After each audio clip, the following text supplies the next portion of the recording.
Hello student, तो मेरे ख्याल से तैयारी बड़ी ज़बरदस्त चल रही होगी आपकी। Current electricity, laws of motion आपने प्रैक्टिस कर लिया होगा।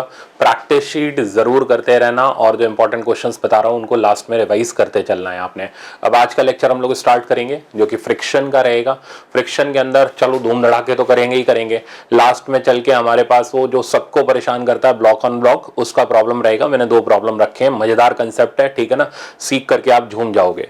और ब्लॉक ऑन ब्लॉक की आपको प्रैक्टिस जरूर करनी है। तो शुरुआत हम लोग बेसिक कंसेप्ट से ही करेंगे। तो मैंने कई सारे आपके लिए अच्छा ट्रिक्स वगैरह तो है ही है इसके अंदर। फेज 1 जरूर देख लेना है, ठीक ना, क्योंकि फेज 1 के अंदर बहुत सारी ट्रिक्स मैंने आपको सिखाई हुई हैं जो आजकल यूट्यूब के ऊपर बहुत चल रही हैं। तो ये देख करके मेरे को भी अच्छा लग रहा है कि बहुत सारे लोग उन ट्रिक्स का यूज कर रहे हैं, ठीक है ना। तो आपको भी सीखना है वो और छोड़ना नहीं है। तो फेज 1 में सिखाई गई ट्रिक्स को आप यहाँ पर जरूर यूज करो। वो सारी ट्रिक्स जो है मैंने इतने सालों की स्टडी के दौरान जो भी, मतलब अभी तो सिर्फ 10-20% ही ट्रिक्स मैंने बताई थी, सारी तो बता भी नहीं सकता। तो आज के लेक्चर में भी आपके लिए ट्रिक्स रहेगी, फेज 1 में भी आपके लिए ट्रिक्स है, ठीक है ना। और इन्हीं का यूज आपको जो मैं प्रैक्टिस शीट दूंगा या जो मैं टेस्ट सीरीज के इंपॉर्टेंट क्वेश्चन कराऊंगा उसके अंदर भी मैंने इनका यूज किया हुआ है, ठीक है ना। तो अब आपको बस सीखना है, फिर मजे करते हैं हम लोग इसके अंदर। तो चलो स्टार्ट करते हैं। अच्छा, एक और बात, लेक्चर की फ्रीक्वेंसी हम थोड़ी सी इंक्रीज करने जा रहे हैं क्योंकि अब छोटे छोटे हैं, ठीक है ना। तो आपको हजम करने में प्रॉब्लम नहीं आएगी, हाजमोला नहीं खानी पड़ेगी आपको, है ना। तो अब आप क्या करोगे, ट्यूसडे, थर्सडे, सैटरडे यानी एक एक दिन के गैप पर आपको लेक्चर मिलेंगे। दनादन प्रैक्टिस करते जाओ, ठीक है ना, और परफेक्ट होते जाओ। तो स्टार्ट करते हैं पहले बेसिक कंसेप्ट। देखो इसमें आता है हमारा पुलिंग और पुशिंग फोर्स का कंसेप्ट। तो सारे कंसेप्ट मैंने यहाँ पर रखे हुए हैं। तो आप जैसा देख रहे हो डायग्राम में हमारे पास एक ब्लॉक हॉरिजॉन्टल सरफेस के ऊपर रखा हुआ है और हमने इस पे हॉरिजॉन्टल फोर्स अप्लाई कर दी। मास इस ब्लॉक का कैपिटल एम है। Coefficient of static friction mu S है, coefficient of kinetic friction mu K है।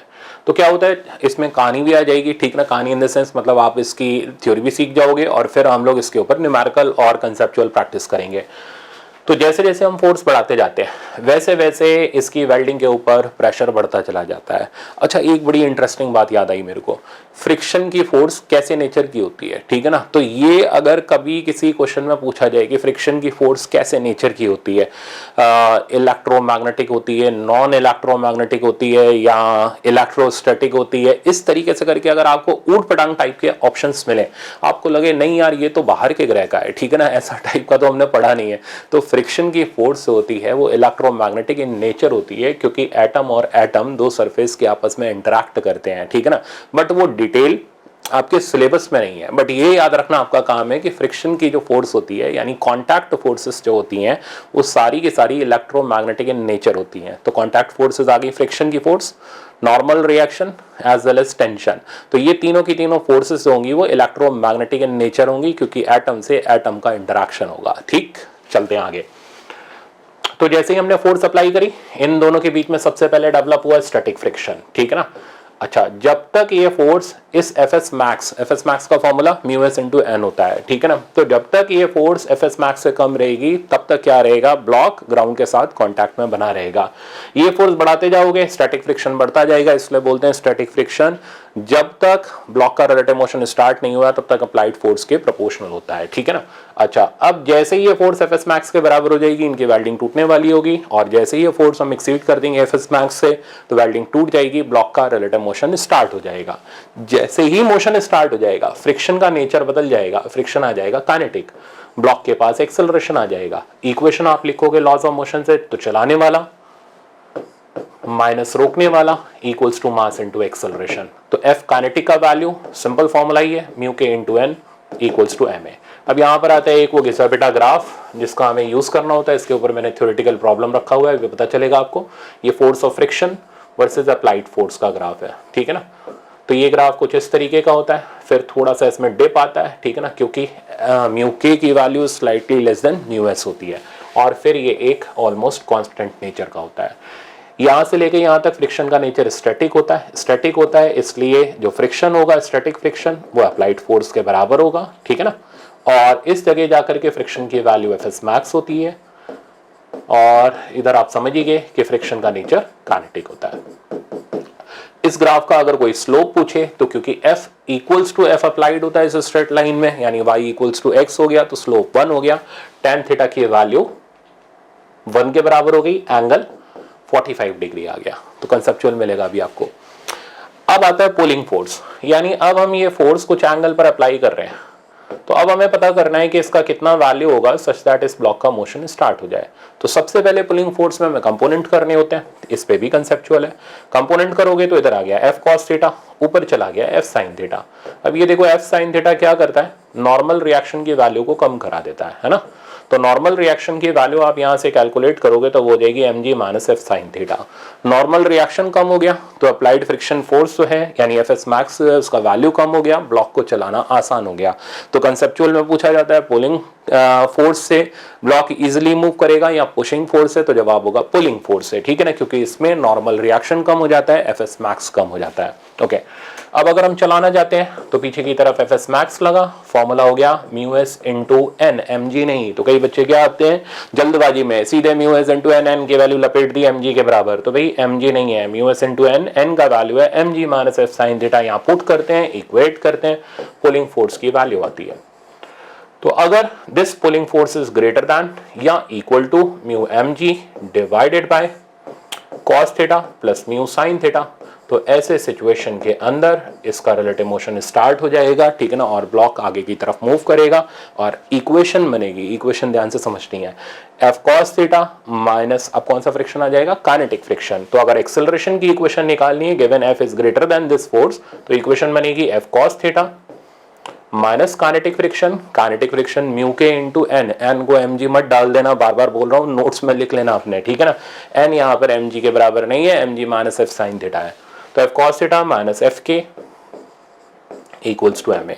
तो ये हमारी इक्वेशन बन गई एक्सेलरेशन की। सिमिलरली अगर हम पुशिंग फोर्स अप्लाई करें, ठीक है ना, तो पुशिंग फोर्स मैंने अप्लाई करी एफ की, हॉरिजॉन्टल से ऑब्वियसली नीचे की तरफ अप्लाई करी, तो अगेन आप कंपोनेंट करोगे तो इधर आ जाएगा F cos theta, downward direction में आ जाएगा एफ साइन थीटा। अब देखो क्या दिखाई दे रहा है कि इस एफ साइन थीटा ने नॉर्मल रिएक्शन की वैल्यू को इंक्रीज करा दिया, तो नॉर्मल रिएक्शन की वैल्यू हो गई F sine theta plus M G. अच्छा, एक बड़ी पते की बात वो ये है कि फ्रिक्शन के अंदर ज्यादातर प्रॉब्लम नॉर्मल की वजह से ही गड़बड़ होते हैं, क्योंकि पता नहीं कई बच्चे जो होते हैं जो कंसेप्ट सीख के नहीं आए होते हैं, उन्होंने मान ही लिया होता है, ठीक है ना, कि भाई नॉर्मल तो दुनिया में एम जी के ही बराबर होता है। तो फ्रिक्शन में मेरा स्पेशल टिप यही है कि जब भी आप फ्रिक्शन फोर्स में वर्कआउट कर रहे हो रिजल्ट चेक कर लो नॉर्मल mg के बराबर है या नहीं है, ठीक है ना। तो वो आपको चेक करना पड़ेगा, अगर mg के बराबर है तो रखो, नहीं है तो भाई मत करो, ठीक है ना। तो अब हम इसे सिंप्लीफाई करते हैं, तो जब f cos थीटा की वैल्यू fs मैक्स से ज्यादा होगी तो ब्लॉक का मोशन स्टार्ट हो जाएगा। fs मैक्स का value mu S into N, N का value mg plus F sine theta. तो क्या हुआ, पुशिंग फोर्स लगाने से नॉर्मल रिएक्शन की वैल्यू बढ़ गई, ठीक है ना। कितने से बढ़ गई, एफ साइन थीटा से बढ़ गई। नॉर्मल बढ़ने से क्या हुआ, एफ एस मैक्स बढ़ गया, एफ एस मैक्स बढ़ गया तो चलाना डिफिकल्ट हो गया। अब अगर हम इसको इक्वेट करके वैल्यू निकालें तो इसकी वैल्यू आ जाएगी M G divided by cos theta minus mu sine theta. तो अगर ये पुशिंग फोर्स की वैल्यू होगी और वो हमारी पिछले पुलिंग फोर्स की वैल्यू थी। याद रखना भी बहुत आसान है, आपकी मर्जी, आप याद रखना चाहो या कैलकुलेट करना चाहो, मेरे को याद रख लो ज्यादा ठीक है। याद रखने का तरीका बड़ा आसान है, फोर्स नीचे की तरफ लग रही है, डाउन नीचे मतलब बोलने के लिए नीचे लग रही है, नहीं सीधे वर्टिकली डाउन लगा दी, तो नीचे की तरफ लग रही है, नीचे की तरफ नेगेटिव साइन लेते हैं हम, तो यहाँ बीच में नेगेटिव साइन आ गया, ऐसे करके आप याद रख सकते हो। और सिमिलरली पुलिंग फोर्स ऊपर की तरफ लगती है तो वो नीचे प्लस साइन दे देगी, इस तरीके से करके आप याद रख सकते हो, ठीक है ना। अदरवाइज कंसेप्ट आता है तो बेस्ट है। ओके, अब एक्सेलरेशन निकालेंगे तो F cos theta minus F k equals to M है। तो मेरे ख्याल से आसान है, ऐसा मुश्किल नहीं है। एक और ये मतलब स्टॉपिंग डिस्टेंस का जो सवाल है ना, वो आपके मेडिकल से लेके AIEEE तक बहुत धक्के खाता है, ठीक है ना। तो ये हम लोग एक बार वर्कआउट कर लेते हैं स्टॉपिंग डिस्टेंस फटाफट से। तो देखो, तो ये मेरे पास एक ब्लॉक है जिसको मैंने V0 की वेलोसिटी आगे की तरफ दे दी, ठीक है ना। अब हमें इसका स्टॉपिंग डिस्टेंस निकालना है। देखो, अगर फिजिक्स के अंदर, फिजिक्स छोड़ो यार, किसी भी सब्जेक्ट के अंदर अगर आपके कंसेप्ट और आपको सवाल मतलब 1 मिनट के अंदर निकालने आते हैं ना, ठीक है ना, मतलब आपके पास जबरदस्त रास्ते हैं चीजें करने के, तो आपका उस सब्जेक्ट के अंदर कॉन्फिडेंस अल्टीमेट होगा, ठीक है ना। तो फिजिक्स के अंदर आप अटक नहीं सकते क्योंकि हम लोग सारी चीजों पे काम कर रहे हैं। और मैं तो बार बार एक ही चीज बोल रहा हूँ, अगर आप फेज 1 और फेज 2 कर लिए, आपको कहीं जाने की जरूरत नहीं है। इस प्रॉब्लम की की तरह धक्के खाने की जरूरत नहीं है, ठीक है ना। आपका फिजिक्स में बेड़ा पार आराम से हो जाएगा। आप बस खाली जो मैंने ट्रिक्स सिखाई हुई हैं, जो मैंने प्रैक्टिस कराया हुआ है ना प्रॉब्लम्स को, उनको जबरदस्त तरीके से प्रैक्टिस कर जाओ, मजा आ जाएगा आपको। अब देखो इसको सॉल्व करते हैं। तो हमें स्टॉपिंग डिस्टेंस निकालना है। ब्लॉक को हमने v0 की वेलोसिटी थी, ये बेचारा थोड़ा रोता पीटता आगे गया और इधर जाकर के रुक गया, ठीक है ना। क्यों रुका? क्योंकि इस पे लग रहा था काइनेटिक फ्रिक्शन। काइनेटिक फ्रिक्शन का वैल्यू हो गया म्यू के इनटू mg। अब आपको सर आपने धड़क से mg क्यों लिख दिया, चेक क्यों नहीं किया? क्योंकि नॉर्मल पता है mg के ही बराबर है, कोई और एक्सटर्नल फोर्स नहीं लग रहा होता तो वहां निकालना पड़ता है हमें, ठीक है ना। तो अब ये जो काइनेटिक फ्रिक्शन है ये इसको रिटार्ड करा रहा है, तो हमें पहले रिटार्डेशन निकालना पड़ेगा। तो म्यू के mg यहां पर कैलकुलेट कर लेते हैं। तो म्यू के mg इक्वल्स टू MAR। तो रिटार्डेशन का न्यूमेरिकल वैल्यू हमारे पास आ गया म्यू के इनटू जी। अब क्या करेंगे? अब या तो स्टॉपिंग डिस्टेंस पूछेगा, है ना, या फिर स्टॉपिंग टाइम पूछेगा। स्टॉपिंग डिस्टेंस और स्टॉपिंग टाइम निकालने के लिए फर्स्ट इक्वेशन थर्ड इक्वेशन का यूज करते हैं। तो अगर स्टॉपिंग टाइम निकालना है तो v equals to u minus AT। Minus इसलिए डाला क्योंकि a का डायरेक्शन v के अपोजिट है, रिटार्डेशन का काम कर रहा है। अच्छा जी, v का वैल्यू 0 हो गया, तो स्टॉपिंग टाइम की वैल्यू हो गई u which is v0 divided by AR which is mu के जी। पुट कर दो। तो आप देखो ये जो है ना मास के ऊपर डिपेंड नहीं कर रहा, मतलब चींटी रोकनी हो या हाथी रोकना हो, म्यू के सेम होना चाहिए। तो सिचुएशन में स्टॉपिंग टाइम हमारा सेम आएगा। तो चींटी हाथी के ऊपर ये डिपेंड नहीं करता है, ये म्यू के की वैल्यू और v0 के ऊपर डिपेंड करता है। तो अब ये चींटी हाथी का एग्जांपल मैंने इसलिए लिया, आपके दिमाग में सेट हो जाएगा कि यार एक टाटा नैनो चल रही है गरीब सी, ठीक है ना, और एक चल रहा है बड़ा सा ट्रक, ठीक, दोनों की स्पीड सेम है, म्यू के दोनों के लिए सेम है। दोनों ने जबरदस्त ब्रेक मारे मतलब पूरे के पूरे पावर से ब्रेक मारे और टायर रुक चुके हैं। रोकने के लिए काइनेटिक फ्रिक्शन ही रिस्पॉन्सिबल है। तो बताओ कौन जल्दी रुकेगा? तो दोनों सेम टाइम में रुकेंगे क्योंकि v0 दोनों का सेम है और म्यू के दोनों का सेम है।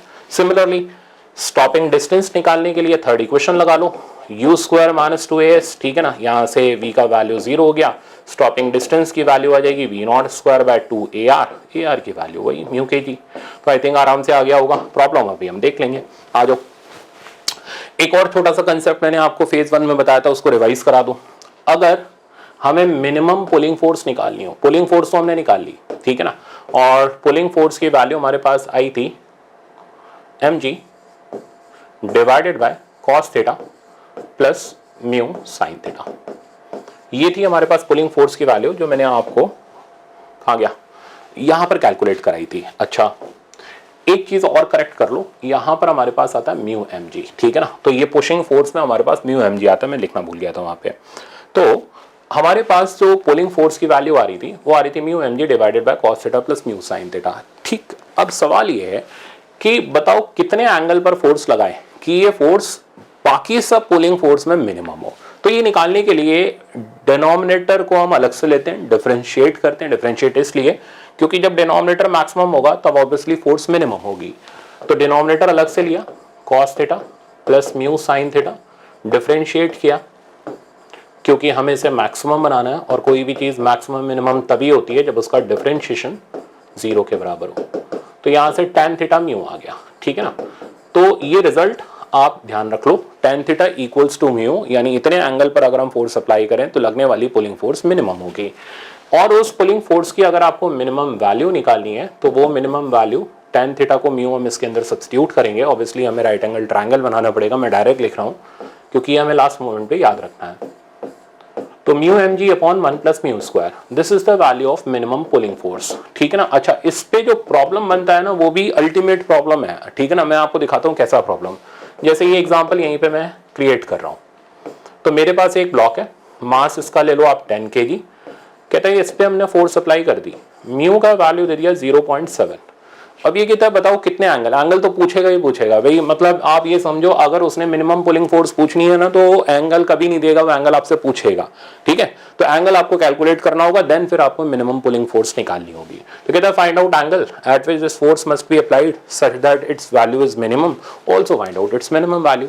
तो अब अगर हमें रिजल्ट पता है तो हम डायरेक्ट लगा लेंगे। तो tan थीटा तो बेटा 0.7 के बराबर हो गया, थीटा की वैल्यू आ गई tan इनवर्स 0.7। यहां तक तो किसी को कोई दिक्कत ही नहीं आती। खेल इंटरेस्टिंग तब हो जाता है जब हमें f की वैल्यू निकालनी होती है। आपको अगर सर पता तो है, आराम से कर लेंगे, करो, पता चलेगा। f min का फॉर्मूला लगाया आपने, म्यू एम जी, ठीक है ना, divided by under root 1 plus mu square. अब यहां एक कैच है, ठीक, आम स्टूडेंट फंस जाएगा। अब देखो आप करके फंसोगे। म्यू की वैल्यू आपने डाल दी 0.7, एम जी हो गया 100, तो ऊपर आ गया 70, 1 प्लस म्यू स्क्वायर हो गया 0.7 का स्क्वायर यानी 0.49, नीचे बचा अंडर रूट 1.49, फंस गए। तो अंडर रूट 1.49 अब कैसे सॉल्व किया जाए, ठीक है ना, आंसू आ जाएंगे सॉल्व करते करते। तो यहां पर एक सुपर ट्रिक काम करती है, ठीक, ध्यान से सुनना। ये म्यू की कोई ऐसी वैसी वैल्यू नहीं है कि मेरे मन में आया और मैंने सीधे उठा के दे दिया 0.7, नहीं, ये एक खास चुनी हुई वैल्यू है जो अगर आपको टीचर ने बताई है तो आपको पता होगी, नहीं बताई है तो आप उड़ जाओगे। तो म्यू इक्वल टू 0.7 ये होता है 1/√2, ठीक है। तो ऐसी छोटी छोटी वैल्यू कैलकुलेशन टिप्स के तौर पे एग्जाम में यूज करी जाती है। तो 0.7 हो गया 1/√2। अब हम इसको यहां पर सब्स्टिट्यूट कर देते हैं। अब आप देखो जिंदगी कितनी आसान चलेगी। म्यू की जगह आ गया 1/√2, एम जी हो गया हमारा 100, नीचे आ गया डिनोमिनेटर में 1 प्लस 1/2, तो अल्टीमेटली बचा 1/√2 इंटू 100 और नीचे बचा √3/√2। तो भाई √2 तो निकल लिया, क्या बचा हमारे पास 100/√3। दूसरी बात 1/√3 की वैल्यू होती है 0.57। तो फ्रिक्शन में दो वैल्यू बड़े कमाल की होती हैं जिनका यूज हमें बार बार करना पड़ता है। 1/√2 0.7, 1/√3 जो कि होता है 0.57। तो ये दो वैल्यूज अगर आपको टीचर ने बताई हुई हैं तो आपकी जिंदगी आसान चलेगी, वरना डिवाइड करते करते मर जाओगे। तो 1/√3 0.57 हो गया, तो आंसर आ गया हमारे पास 57 न्यूटन। मजा आया। तो इस वैल्यू से करके हम लोग अपने प्रॉब्लम्स को सिंप्लीफाई करते हैं। तो ये स्पेशल टिप था, ध्यान रखना। अब आ जाते हैं हमारे वही पेटेंटेड थ्योरी बेस्ड प्रॉब्लम, फिर हम न्यूमेरिकल देखेंगे। आ जाओ स्पीड थोड़ी सी बढ़ाते हैं। ये बोल रहा है block of mass m is placed at rest on rough horizontal surface with coefficient of friction mu. The following figure shows 4 different way in which constant force F may be applied on the block. Identify the situation in which block can be moved with the least effort. क्या इसमें मेरी जरूरत है या अपने आप आपने answer gas कर लिया? आप ना ये एक तो क्या बोलते हैं लाइव सेशन के अंदर अगर आप बात कर भी रहे हो तो मेरे को आंसर दे दो, वो ज्यादा अच्छा लगेगा, ठीक है। इसमें आपकी भी ग्रोथ होगी और मेरे को भी अच्छा लगेगा कि हाँ बच्चे प्रॉब्लम प्रैक्टिस कर रहे हैं। आप लगे रहते हो अपनी रामायणों के अंदर तो उससे कोई फायदा तो निकलना नहीं, टाइम वेस्ट होगा। टाइम वेस्ट करना है कहीं और चले जाओ। तो यहाँ अगर आप फिजिक्स पढ़ रहे हो तो साथ साथ में answer they low. I think वो टाइम का परफेक्ट यूटिलाइजेशन होगा, आपका टाइम उसमें वेस्ट नहीं होगा, ठीक है ना। और अच्छा भी लगेगा कि आप क्वेश्चन को प्रैक्टिस कर रहे हो इंस्टेड ऑफ फालतू की इधर उधर की टॉकिंग। तो अब मेरे को बताओ लीस्ट एफर्ट किसमें लगेगा? जिसमें पुलिंग फोर्स होगी। तो हमारा ऑप्शन नंबर 2 इसका राइट आंसर हो गया। नेक्स्ट प्रॉब्लम पे आते हैं। A block is placed on rough floor and a horizontal force F is applied. ये अच्छा क्वेश्चन है, ध्यान से सीखना इसको।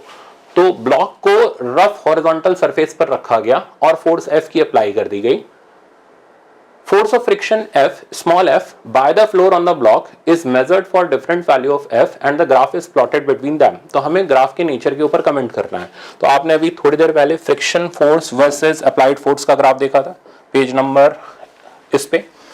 तो चेक करो, ये ग्राफ पहले तो स्ट्रेट लाइन होता है, फिर ये थोड़ा सा डिप आता है, फिर कांस्टेंट हो जाता है। Slope 45 degree, slope 1, angle 45 degree.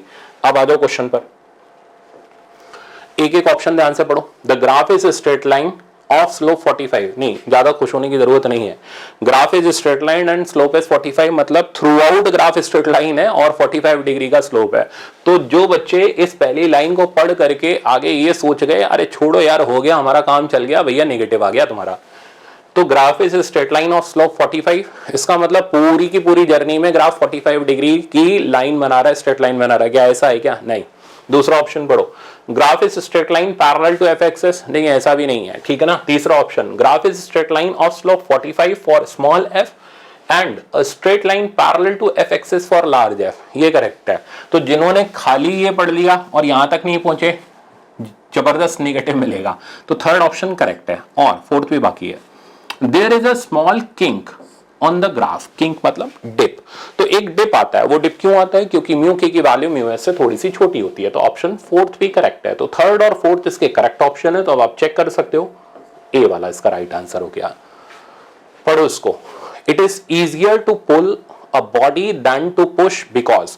तो पुल, ये तो मैंने आपको बता ही दिया, पुल करना आसान होता है, पुश करना डिफिकल्ट होता है। क्यों? पढ़ो, the coefficient of friction is more, नहीं भाई कोफिशिएंट ऑफ फ्रिक्शन नहीं बढ़ता घटता, फ्रिक्शन फोर्स का वैल्यू बढ़ जाता है क्योंकि नॉर्मल एक में बढ़ जाता है, एक में नॉर्मल कम हो जाता है। तो friction force is more in pushing than in pulling, तो ये ऑप्शन इसका करेक्ट है। पढ़ो उसको। The coefficient of static friction between two surfaces, तो स्टैटिक फ्रिक्शन का कोफिशिएंट डिपेंड करता है नेचर ऑफ सरफेस के ऊपर, एरिया से उसका लेना देना नहीं होता, शेप से कोई लेना देना नहीं होता, तो फर्स्ट ऑप्शन करेक्ट है। अब हम आते हैं न्यूमेरिकल प्रॉब्लम्स पर, ठीक है ना। शुरुआत हम करेंगे आसान प्रॉब्लम से, फिर धीरे धीरे धीरे धीरे लेवल बढ़ाते चले जाएंगे, लास्ट में धमाका करेंगे। आ जाओ। तो ये प्रॉब्लम, फर्स्ट प्रॉब्लम हमारा कह रहा है 60 kg body is post horizontally. एक एक स्टेटमेंट जब भी फ्रिक्शन में पढ़ रहे हो ध्यान से पढ़ना, फोर्स कहां की तरफ लग रही है, क्योंकि आड़ी टेढ़ी लग गई तो नॉर्मल रिएक्शन को चेंज करा देगी, इसलिए एक एक सेंटेंस ध्यान देना जरूरी है।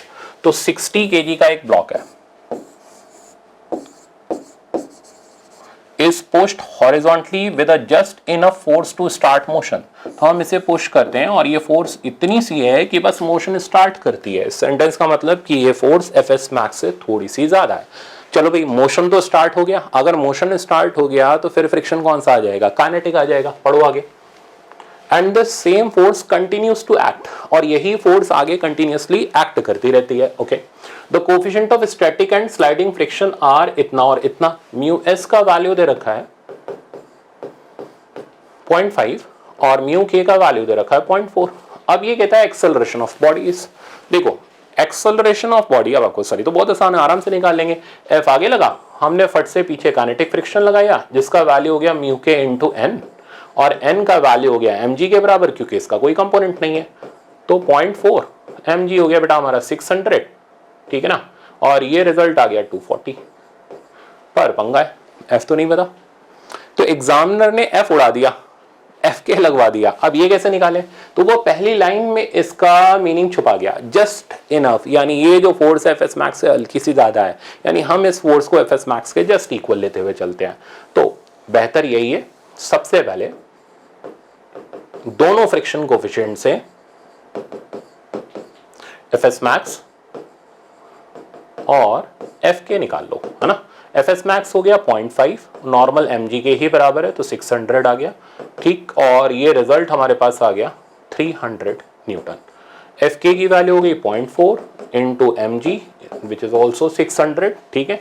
और ये रिजल्ट आ गया हमारे पास 240। अब हमें पता चल गया कि जो हमने फोर्स लगाई जस्ट इनिशिएट करने के लिए वो 300 न्यूटन के बराबर है, तो ये हो गया 300 न्यूटन। अब थोड़ी सी लाइफ आसान हो गई हमारी, यहां पर आ गया हमारा 240, एक्सेलरेशन हमें फाइंड आउट करना है। इक्वेशन बन गई 300 माइनस 240 इक्वल्स टू 60 इंटू ए, तो यहां बचा हमारे पास 60 ए का value 1 metre per second square, option fourth correct. ठीक, अच्छा सवाल था, ये नहीं है बहुत ही ज्यादा आसान था, ठीक था, पर इससे बेसिक कंसेप्ट अच्छे हो गए। चलते हैं आगे। अब देखो ये AIEEE के 2 लगातार प्रॉब्लम मैंने रख दिए, नहीं ये AIEEE का नहीं है बट ये अच्छा प्रॉब्लम है, ये वही धक्के खाता हुआ प्रॉब्लम है, इसलिए हम इसको फटाफट से निपटा देंगे। पढ़ो। Consider car moving on a straight road with speed 100 metre per second. तो एक कार स्ट्रेट रोड पर 100 मीटर पर सेकेंड की स्पीड से चल रही है, तो V0 दे रखा है हमें 100 metre per second. The distance at which car can be stopped is, तो भाई इसने ब्रेक मार दी और हमें पता करना है इसका स्टॉपिंग डिस्टेंस कार का कितना होगा, तो बहुत आराम से निकाल लोगे। मेरे ख्याल से अब हमें डेरिवेशन की बार बार जरूरत है नहीं, डायरेक्ट उठा के लगा लेते हैं। तो स्टॉपिंग डिस्टेंस एस का वैल्यू हो गया V0 square by 2AR which is mu kg। ठीक, भूल गए कैलकुलेट कर लो यार, ऐसा कोई बहुत भारी भरकम रिजल्ट तो है नहीं, बट अगर प्रैक्टिस है तो आपके टिप्स पे रहेगा, और टिप्स पे रहेगा 10-15 सेकंड के अंदर प्रॉब्लम खत्म कर लोगे। V0 स्क्वायर का वैल्यू हो गया 100 इंटू 100 बाय ट्वाइस म्यू के हमें दे रखा है 0.5। जी का वैल्यू कितना है, जी का वैल्यू कुछ नहीं बोल रहा, हम 10 ही ले रहे हैं, तो ये हो गया 5 to 10, 10 कैंसिल हुआ और इधर आ गया 1000 मीटर, तो ऑप्शन फोर्थ करेक्ट। इस पे आते हैं, ये प्रॉब्लम अच्छा प्रॉब्लम है, इसको इंपॉर्टेंट लिख लेना और एक बार वापस से लेक्चर के बाद जरूर प्रैक्टिस करना। प्रॉब्लम कह रहा है wooden block of mass m is resting on a rough horizontal table. Coefficient of friction mu दे रखा है, is pulled by a force F as shown in the figure. The acceleration of the block moving horizontally is, तो ये दे रखा है block horizontally move कर रहा है, acceleration बता दो। जरा ऑप्शंस में नजर डालो, ये जो एक्सेलरेशन हमें निकालना है वो इन टर्म्स ऑफ एफ निकालना है, एफ की वैल्यू नहीं निकालनी कि आप में से कईयों ने लगा दिया mu M G by cos theta plus mu sine theta pulling force का फॉर्मूला। वो नहीं पूछ रहा कि एफ कितना हो गया ब्लॉक चल दे, वो कह रहा चल रहा है भैया और फोर्स एफ की लगी हुई है, तुम बस एक्सेलरेशन बताओ काम खत्म करो, ठीक है ना। तो स्टेटमेंट है एक्सेलरेशन बताना है, तो काम खत्म करते हैं। तो इधर लगा एफ कॉस थीटा, इधर लगा एफ साइन थीटा, इधर आ गया नीचे। ये पता है क्यों प्रॉब्लम खास है, क्योंकि इसके अंदर वो रटा हुआ रिजल्ट नहीं काम कर रहा, इसके अंदर थोड़ा सा आपको कंसेप्ट आना चाहिए। अगर कंसेप्ट आता है तो आप सवाल कर पाओगे। तो एग्जामिनर खाली ये नहीं कि खाली ट्रिक्स ही ट्रिक्स पूछता है, वो कंसेप्ट और ट्रिक्स का मिक्सर पूछता है कि यार आपको आता है कंसेप्ट और आपको सवाल जल्दी लगाना आता है। जिसको आता है भैया आ जाओ, स्वागत है आपका, डॉक्टर बन जाओ। नहीं आता और तैयारी करो। तो एफ कॉस थीटा आगे लगा, अब पीछे लगाया हमने friction, kinetic friction mu into N, N का वैल्यू मैं डायरेक्ट पुट कर रहा हूं M G minus F sine theta, ठीक है। अब आप इक्वेशन बनाओ। तो चलाने वाला हो गया एफ कॉस थीटा माइनस रोकने वाला हो गया म्यू एम जी, मैं ब्रैकेट ओपन कर दे रहा हूं, ठीक है ना, mu M G minus minus plus mu F sine theta equals to M A. Okay, F वाला टर्म एक साथ ले लो और एम से डिवाइड मार लो। तो एफ एक साथ ले लेते हैं, तो ये बचा cos theta plus mu sine theta by M, यानी F by M times cos theta plus mu sine theta, minus यहां एम से डिवाइड लगेगा तो म्यू जी बचेगा इक्वल्स टू ए। तो अब आप ऑप्शन में ला लो F by M cos theta plus mu sine theta minus mu G, third option इसका करेक्ट है, ठीक है। नेक्स्ट पर आते हैं। अब हमारे पास आता है रिपोज का कंसेप्ट, अल्टीमेट मजेदार है, इसमें भी सवाल मैंने अच्छे रखे हुए हैं। रिपोज होता क्या है, देखो जब हम अपने हाथ को इंक्लाइन प्लेन बनाते हैं, तो अभी तो ये पेन टिका हुआ है, जैसे जैसे इंक्लिनेशन बढ़ाते जाते हैं एक एंगल ऐसा आता है जहां ये खिसकने वाला होता है।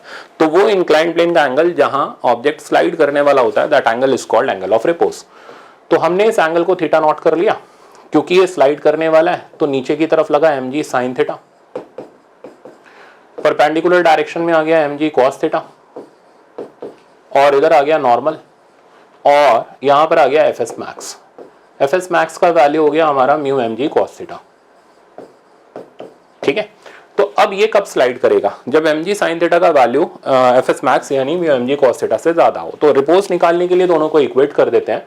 तो इक्वेट करने पर हमारे पास आ जाएगा रिजल्ट, जैसे ही आप इक्वेट करोगे एम जी कैंसिल आउट हो जाएगा, टेन थीटा नॉट की वैल्यू हमारी म्यू एस के बराबर आ जाएगी। तो अगर टेन थीटा नॉट यानी किसी इंक्लाइंड प्लेन का एंगल म्यू एस के बराबर है, इसका मतलब उसके ऊपर रखा हुआ ब्लॉक स्लाइड करने वाला है, अभी करा नहीं है, ठीक है ना। अच्छा, इस सिचुएशन के अंदर ब्लॉक स्लाइड करने वाला होगा, ब्लॉक का एक्सेलरेशन 0 होगा, ठीक है ना। हल्का सा अगर हम एंगल बढ़ा दें तो ब्लॉक स्लाइड करना स्टार्ट कर देगा, पॉइंट ध्यान से समझना। तो अगर हम एंगल टेन थीटा म्यू से बड़ा कर दें तो ऐसे में ब्लॉक स्लाइड करना स्टार्ट कर देगा, और जब ब्लॉक स्लाइड करना स्टार्ट कर देगा तो नीचे की तरफ तो जो लग रहा है वही लगेगा एम जी साइन थीटा, ऊपर की तरफ तुरंत आ जाएगा kinetic friction mu k M G cos theta,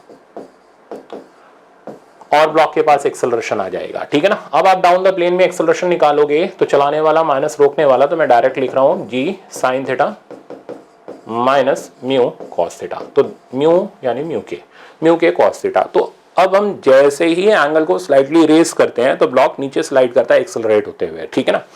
अगर कभी ये लिखा मिले कि हमने एंगल रेस किया, ध्यान से सुनना, फिर हमने एंगल लोअर कर दिया, ठीक है ना, ये खेल खतरनाक है, आ चुका है इसलिए बोल रहा हूं एक बार, हमने फिर एंगल लोअर कर दिया और ब्लॉक अभी कांस्टेंट वेलोसिटी से स्लाइड कर रहा है, तो काइनेटिक फ्रिक्शन है, कांस्टेंट वेलोसिटी से स्लाइड कर रहा है, यानी अब mg sin थीटा म्यू के mg cos थीटा के बराबर है और tan थीटा की वैल्यू म्यू के है। तो पते की बात यह कि अगर इंक्लाइंड प्लेन के ऊपर ब्लॉक कांस्टेंट वेलोसिटी से स्लाइड करता है तो tan थीटा म्यू के बराबर होगा, ठीक है ना। और अगर स्लाइड करने वाला होगा तो tan थीटा म्यू एस के बराबर होगा। तो इन दो बातों से हम म्यू एस और म्यू के निकालते हैं। सवाल सुन लो खत्म ऐसे हो जाएगा। कहता 45 डिग्री के इंक्लाइंड प्लेन पर ब्लॉक बस स्लाइड करने वाला है, क्या निकल जाएगा, tan 45 म्यू एस के बराबर हो गया, म्यू एस की वैल्यू 1 आ गई। हल्का सा एंगल उठाते हैं और वापस से लोअर करते हैं तो ब्लॉक कांस्टेंट वेलोसिटी से स्लाइड करता है जब angle of inclined plane 30 degree होता है। तो अब 30 डिग्री पर कांस्टेंट वेलोसिटी है, यानी अब tan थीटा म्यू के बराबर होगा। तो म्यू के की वैल्यू tan 30 डिग्री 1/√3 यानी 0.57 हो गई। ये क्वेश्चन आपका थोड़ा बहुत लैंग्वेज चेंज करके आपके एग्जाम के अंदर आया हुआ था, तो मेरे ख्याल से बातों बातों में खत्म हो गया, ठीक है ना। आगे चलते हैं। अच्छा, अगर tan थीटा की वैल्यू म्यू एस से ज्यादा ऑब्वियसली स्लाइड करेगा। अगर tan थीटा की value less than mu S है तो ऐसे में कोई स्लाइडिंग नहीं होगी, ठीक है ना। ब्लॉक इंक्लाइन प्लेन के ऊपर चुपचाप मतलब रेस्ट पे पड़ा हुआ होगा। mg sin थीटा तो लग रहा होगा पर वो fs मैक्स से कम होगा, ठीक है ना। इसलिए इस सिचुएशन के अंदर बहुत ध्यान से मेरी बात सुनना, ये फ्रिक्शन लगेगा static, mu S mg cos theta के बराबर नहीं लगेगा, अप्लाइड फोर्स के बराबर लगेगा mg sin थीटा के। इधर नॉर्मल रिएक्शन लगेगा, वो तो वैसे ही लगेगा mg cos थीटा के बराबर। अब एग्जामिनर यहाँ ये नहीं पूछता एक्सेलरेशन बता दो, उसे पता है यार सब बता देंगे, जीरो ही है, उसमें कौन सा बड़ा काम हो गया। वो कहता है total reaction force exerted by incline plane बता दो। बहुत चालाक है, ठीक है ना। तो टोटल रिएक्शन फोर्स, तो इंक्लाइन प्लेन, अब यहाँ बच्चे क्या कंफ्यूज होते हैं कि यार इंक्लाइन प्लेन तो नॉर्मल लगा रहा है, तो भाई ये फ्रिक्शन कौन लगा रहा है यहाँ पे, ये भी तो इंक्लाइन प्लेन ही लगा रहा है। तो इंक्लाइन प्लेन खाली नॉर्मल नहीं लगा रहा है, इंक्लाइन प्लेन नॉर्मल के साथ फ्रिक्शन लगा रहा है। तो रिजल्टेंट रिएक्शन फोर्स ये हो गई, ठीक है। और जितना एंगल ये बनाती है नॉर्मल रिएक्शन से, इस एंगल को बोलते हैं एंगल ऑफ फ्रिक्शन। तो वो बहुत चालाक है, वो आर पूछता है और एंगल पूछता है। तो आर तो हो गया यार under root of N square plus F square, ठीक है। और बड़ी मजेदार बात देखो, इसका स्क्वायर प्लस इसका स्क्वायर करोगे, sine square plus cos square 1 हो जाएगा, आर की वैल्यू mg के बराबर आ जाएगी, ठीक है ना। तो ये भी बड़े काम की बात है। तो अगर इंक्लाइन प्लेन पर ब्लॉक नहीं चल रहा और एग्जामिनर ने आपसे टोटल रिएक्शन पूछा तो रिएक्शन का वैल्यू mg के बराबर होगा। अब क्योंकि r mg के बराबर है तो इसलिए ये अल्फा की जो वैल्यू हो जाएगी वो थीटा के ये बराबर हो जाएगी, यानी angle of friction angle of incline plane के बराबर होगा। अब सवाल सुनो, कहता है कि इंक्लाइन प्लेन 30 डिग्री का है, उस पर एक ब्लॉक रखा, वो नहीं चल रहा, कहता है एंगल ऑफ फ्रिक्शन बता दो। अब जो बेचारा बोंदू है जिसने पढ़ा ही नहीं जीवन में, तो वो तो लगा पड़ा एंगल ऑफ फ्रिक्शन की कहानियां लगाने में, ठीक है ना। तो यहाँ कंसेप्ट काम आया, अगर ब्लॉक नहीं चल रहा है तो angle of friction angle of incline plane के बराबर होगा, यानी 30 डिग्री होगा। कहता है टोटल रिएक्शन फोर्स बता दो। ब्लॉक का मास जो है वो दे रखा है 10 kg, तो टोटल रिएक्शन फोर्स होगी कितना, mg के बराबर यानी 100 न्यूटन। अब वो ढूंढ रहा है कि यार म्यू कितना है, फ्रिक्शन तो मैं निकालूंगा, फ्रिक्शन निकालूंगा, एन निकालूंगा, उसके बाद मैं रिजल्टेंट निकालूंगा। बेचारा खेलता रहता है, उसका आंसर नहीं आता। तो दो बातें ध्यान रखना, अगर ब्लॉक नहीं चल रहा तो आर mg के बराबर होगा, angle of friction angle of inclined plane के बराबर होगा। तो ये दोनों बड़े काम के पॉइंट थे, ठीक है। इसमें यही आता है, आगे चलते हैं। अब देखो, अब हमारे पास जो केसेस है, इन केसेस के अंदर बड़े जबरदस्त जुगाड़ बनते हैं। मैंने शॉर्टकट्स आपको फेज 1 में दिए थे, यहाँ मैंने प्रॉब्लम्स रखे हैं, देखना। तो अब हमारे पास वही इंक्लाइंड प्लेन है थीटा एंगल का, जिसपे एम मास का ब्लॉक रखा हुआ है। कहानी ऐसी है, tan theta is greater than mu, ठीक है ना। ये बात हमेशा ध्यान रखना कि ये जो अब हम फोर्सेस अप्लाई कर रहे हैं ये सिर्फ और सिर्फ तब के लिए है जब tan theta greater than mu है। अब इसका मतलब क्या हुआ, tan थीटा अगर ग्रेटर देन म्यू है मतलब इंक्लाइंड प्लेन के ऊपर ब्लॉक रखते ही स्लाइड करेगा। इस स्लाइड करते हुए ब्लॉक को हम रोकना चाहते हैं तो हमें फोर्स लगानी पड़ेगी। देखो लगाई ना मैंने, अगर ज्यादा लगा दी तो ऊपर भाग जाएगा, अगर कम लगा दी तो नीचे ही आता रहेगा, ठीक। तो हम इसे ना नीचे आने देना चाहते हैं ना ऊपर भेजना चाहते हैं, तो हमें एक मिनिमम और मैक्सिमम फोर्स चाहिए, ठीक। पैरेलल टू इंक्लाइन हम फोर्स लगा रहे हैं, तो ये मैंने फोर्स लगाई पैरेलल टू इंक्लाइन। अब अगर इसकी मिनिमम वैल्यू निकालनी है तो कंसेप्ट ध्यान रखो, minimum value of this force will prevent downward sliding of block, यानी minimum value of this force block को नीचे आने से रोकेगी। तो एफ मिनिमम आपने ऊपर रखा, ठीक। बहुत ध्यान से सीखना इसको। mg sin थीटा आपने वैसा ही लगाया, क्योंकि नीचे आने से रोकेगी इसलिए ऊपर लगने वाला फ्रिक्शन एफएस मैक्स होगा। वैल्यू हो जाएगी म्यू एस इंटू एन, और एन हमारा mg cos थीटा, ठीक है। यहां से इनको बैलेंस करके हम एफ मिनिमम निकालते हैं। तो ये एफ मिनिमम आता है mg bracket sign theta minus mu cos theta. अब फिर ध्यान से सुनना, खेल मजेदार है। अगर हम ये फोर्स बढ़ाते जाते हैं तो क्या होता है, ये मैं जब क्लास में करता हूँ ना बहुत मजे आते हैं। जैसे मैं इस फोर्स की न्यूमेरिकल वैल्यू ले लेता हूँ, क्रैश कोर्स में इतना टाइम नहीं है हमारे पास, बट क्लासरूम में बड़ा मजा आता है इसमें। तो जैसे ही इस फोर्स मान लो एफ मिनिमम आया 7 न्यूटन, फिर मैं क्या करता हूँ 7 न्यूटन से बढ़ा के मैंने 8 न्यूटन करा, फिर पूछे हाँ भाई क्या हुआ, तो तुरंत सारे बच्चे एक ही सुर में चिल्लाते हैं ब्लॉक ऊपर गया, ठीक है ना। मतलब सबका दिमाग पैदल हो जाता है। तो इस फोर्स को हल्का सा बढ़ाते ही सबके दिमाग में ये आता है नहीं ब्लॉक तो ऊपर चला गया, नहीं गया, ठीक है। ध्यान से सुनना। तो अगर हमने इस फोर्स को थोड़ा सा बढ़ाया तो अब क्या होगा, अब फ्रिक्शन एफ एस मैक्स नहीं रहेगा, क्योंकि इस फोर्स के बढ़ते ही इसके नीचे जाने की टेंडेंसी कम हुई, ठीक है ना। Applied force mg sin theta minus F S max से कम हो गई, तो अब लगने वाला फ्रिक्शन अप्लाइड फोर्स के बराबर होगा। बैलेंस करके हम फ्रिक्शन का वैल्यू निकालते हैं। हमने इस फोर्स को और बढ़ाया, नीचे जाने की टेंडेंसी और कम हुई, स्टैटिक फ्रिक्शन और कम हुआ। बढ़ाते बढ़ाते बढ़ाते बढ़ाते एक मोमेंट जो ऐसा आता है जब f की वैल्यू mg sin थीटा के बराबर हो जाती है। अब फ्रिक्शन बेचारा देखता है कहाँ लगूं, ना तो इधर लगता है ना इधर लगता है, फ्रिक्शन की वैल्यू 0 हो जाती है। ब्लॉक के पास ना ऊपर जाने की टेंडेंसी होती है ना नीचे आने की टेंडेंसी होती है। अब जब हम इस फोर्स को और बढ़ाते हैं, अब ये ऊपर जाने की टेंडेंसी रखता है, फ्रिक्शन नीचे आता है, और फोर्स को और बढ़ाते जाने से फ्रिक्शन अब बढ़ता जाता है। तो जब हम इस फोर्स को मैक्सिमम रखते हैं, ठीक है ना, तो जब हम इस फोर्स को मैक्सिमम रखते हैं तो ये बस ऊपर जाने वाला होता है। अब एफ एस मैक्स से नीचे लग करके ऊपर जाने से रोक लेता है। तो पूरी कहानी समझ आ गई, मजेदार थी, ठीक है ना। तो अब अगर हमें एफ मैक्स निकालना है तो दोनों को बैलेंस करके निकाल लेंगे, और इस एफ मैक्स की वैल्यू हमारे पास आ जाएगी mg sin theta plus mu cos theta. तो अगर हम फोर्स की रेंज निकालें तो कहां से कहां के बीच में ये फोर्स रहे कि ब्लॉक स्लाइड ना करे, टेंडेंसी तो पर करे ना। तो मैक्सिमम वैल्यू हो गई mg sin theta plus mu cos theta, और मिनिमम वैल्यू आ गई mg sin theta minus mu cos theta, ठीक है। तो ये खेल मजेदार था। अब कंसेप्ट ध्यान रखना, मिनिमम तो ब्लॉक के नीचे आने की टेंडेंसी होगी, मैक्सिमम तो ब्लॉक के ऊपर जाने की टेंडेंसी होगी।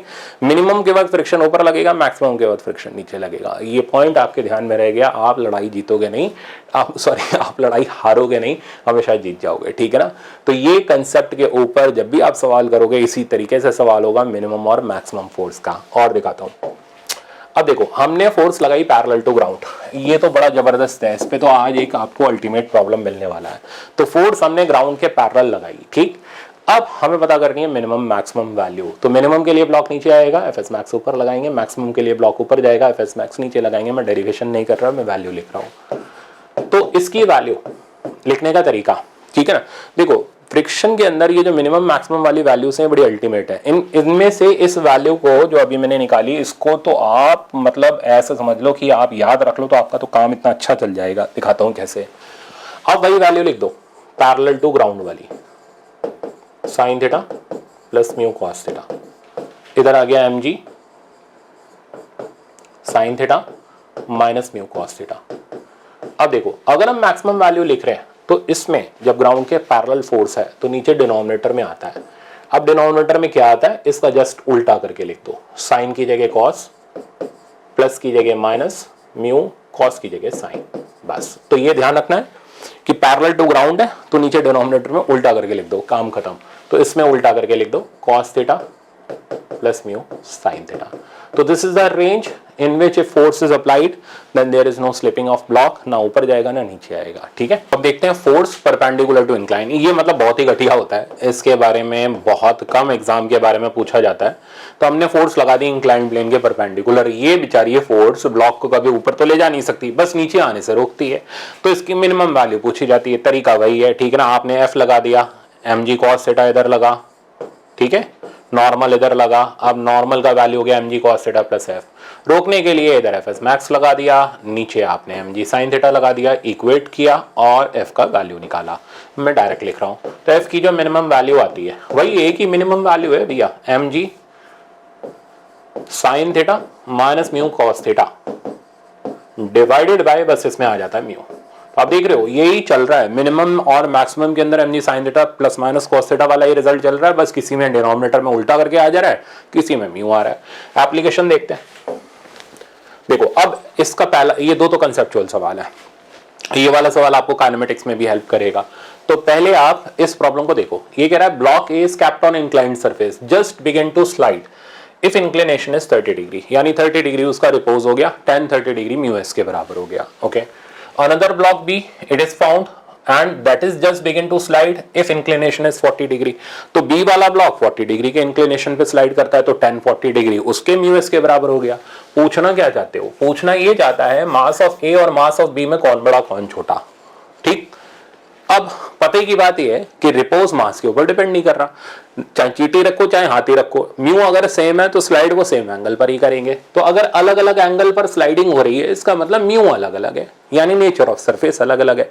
मास से कोई लेना देना नहीं है, मास किसी का भी कम ज्यादा बराबर कुछ भी हो सकता है, तो इसमें कंफ्यूज होने की जरूरत नहीं है। ये भी पॉसिबल है, ये भी पॉसिबल है, ये भी पॉसिबल है, all of the three are possible. तो समझ आ गया, रिपोज भी मास के ऊपर डिपेंड नहीं करता। अब इसको देखो, ये कह रहा body is projected up a rough incline plane. तो देखो मैं यहां इंक्लाइन प्लेन ले रहा हूं थीटा एंगल का और एक बॉडी को ऊपर प्रोजेक्ट कर दे रहा है।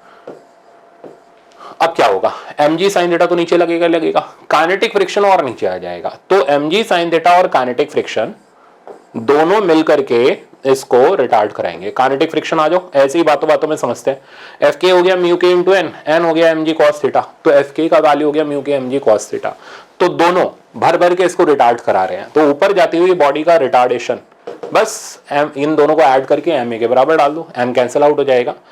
तो जी साइन थीटा प्लस म्यू के कॉस थीटा। अब आप सोच रहे सर ये तो फिर वही आ गया।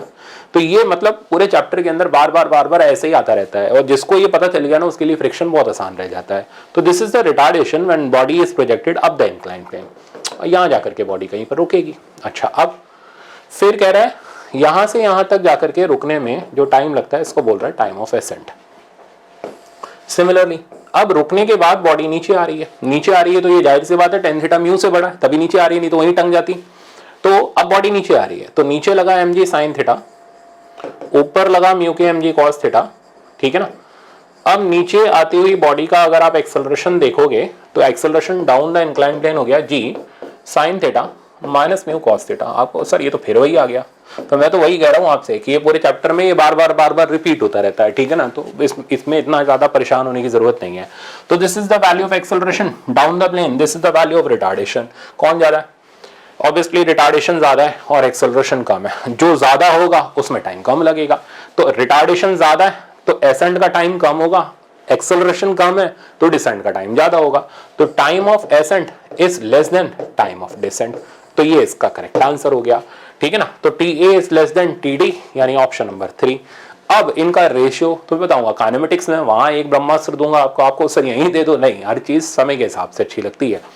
तो आपको सर फिर इसको कैसे करेंगे वो भी सिखा दूंगा। तो काइनेमेटिक्स के अंदर हम लोग इसका एक जबरदस्त रिजल्ट डेवलप करेंगे जिसमें हम लोग एयर ड्रैग लेंगे, तब हम एसेंट और डिसेंट का रिलेशन निकालेंगे। वहां मैं सिखा दूंगा आपको कि फ्रिक्शन वाले रिजल्ट को कैसे मैनेज करते हैं, कहीं पर भी जहां एयर ड्रैग आता है उसको कैसे मैनेज किया जाता है। ठीक, अभी के लिए इतना बहुत है। नेक्स्ट देखो, ये लो AIEEE का प्रॉब्लम यहाँ आ रहा है, ठीक है ना। अब ये प्रॉब्लम की कहानी है, कह रहा है minimum force required to start pushing a body up a rough inclined plane is F1।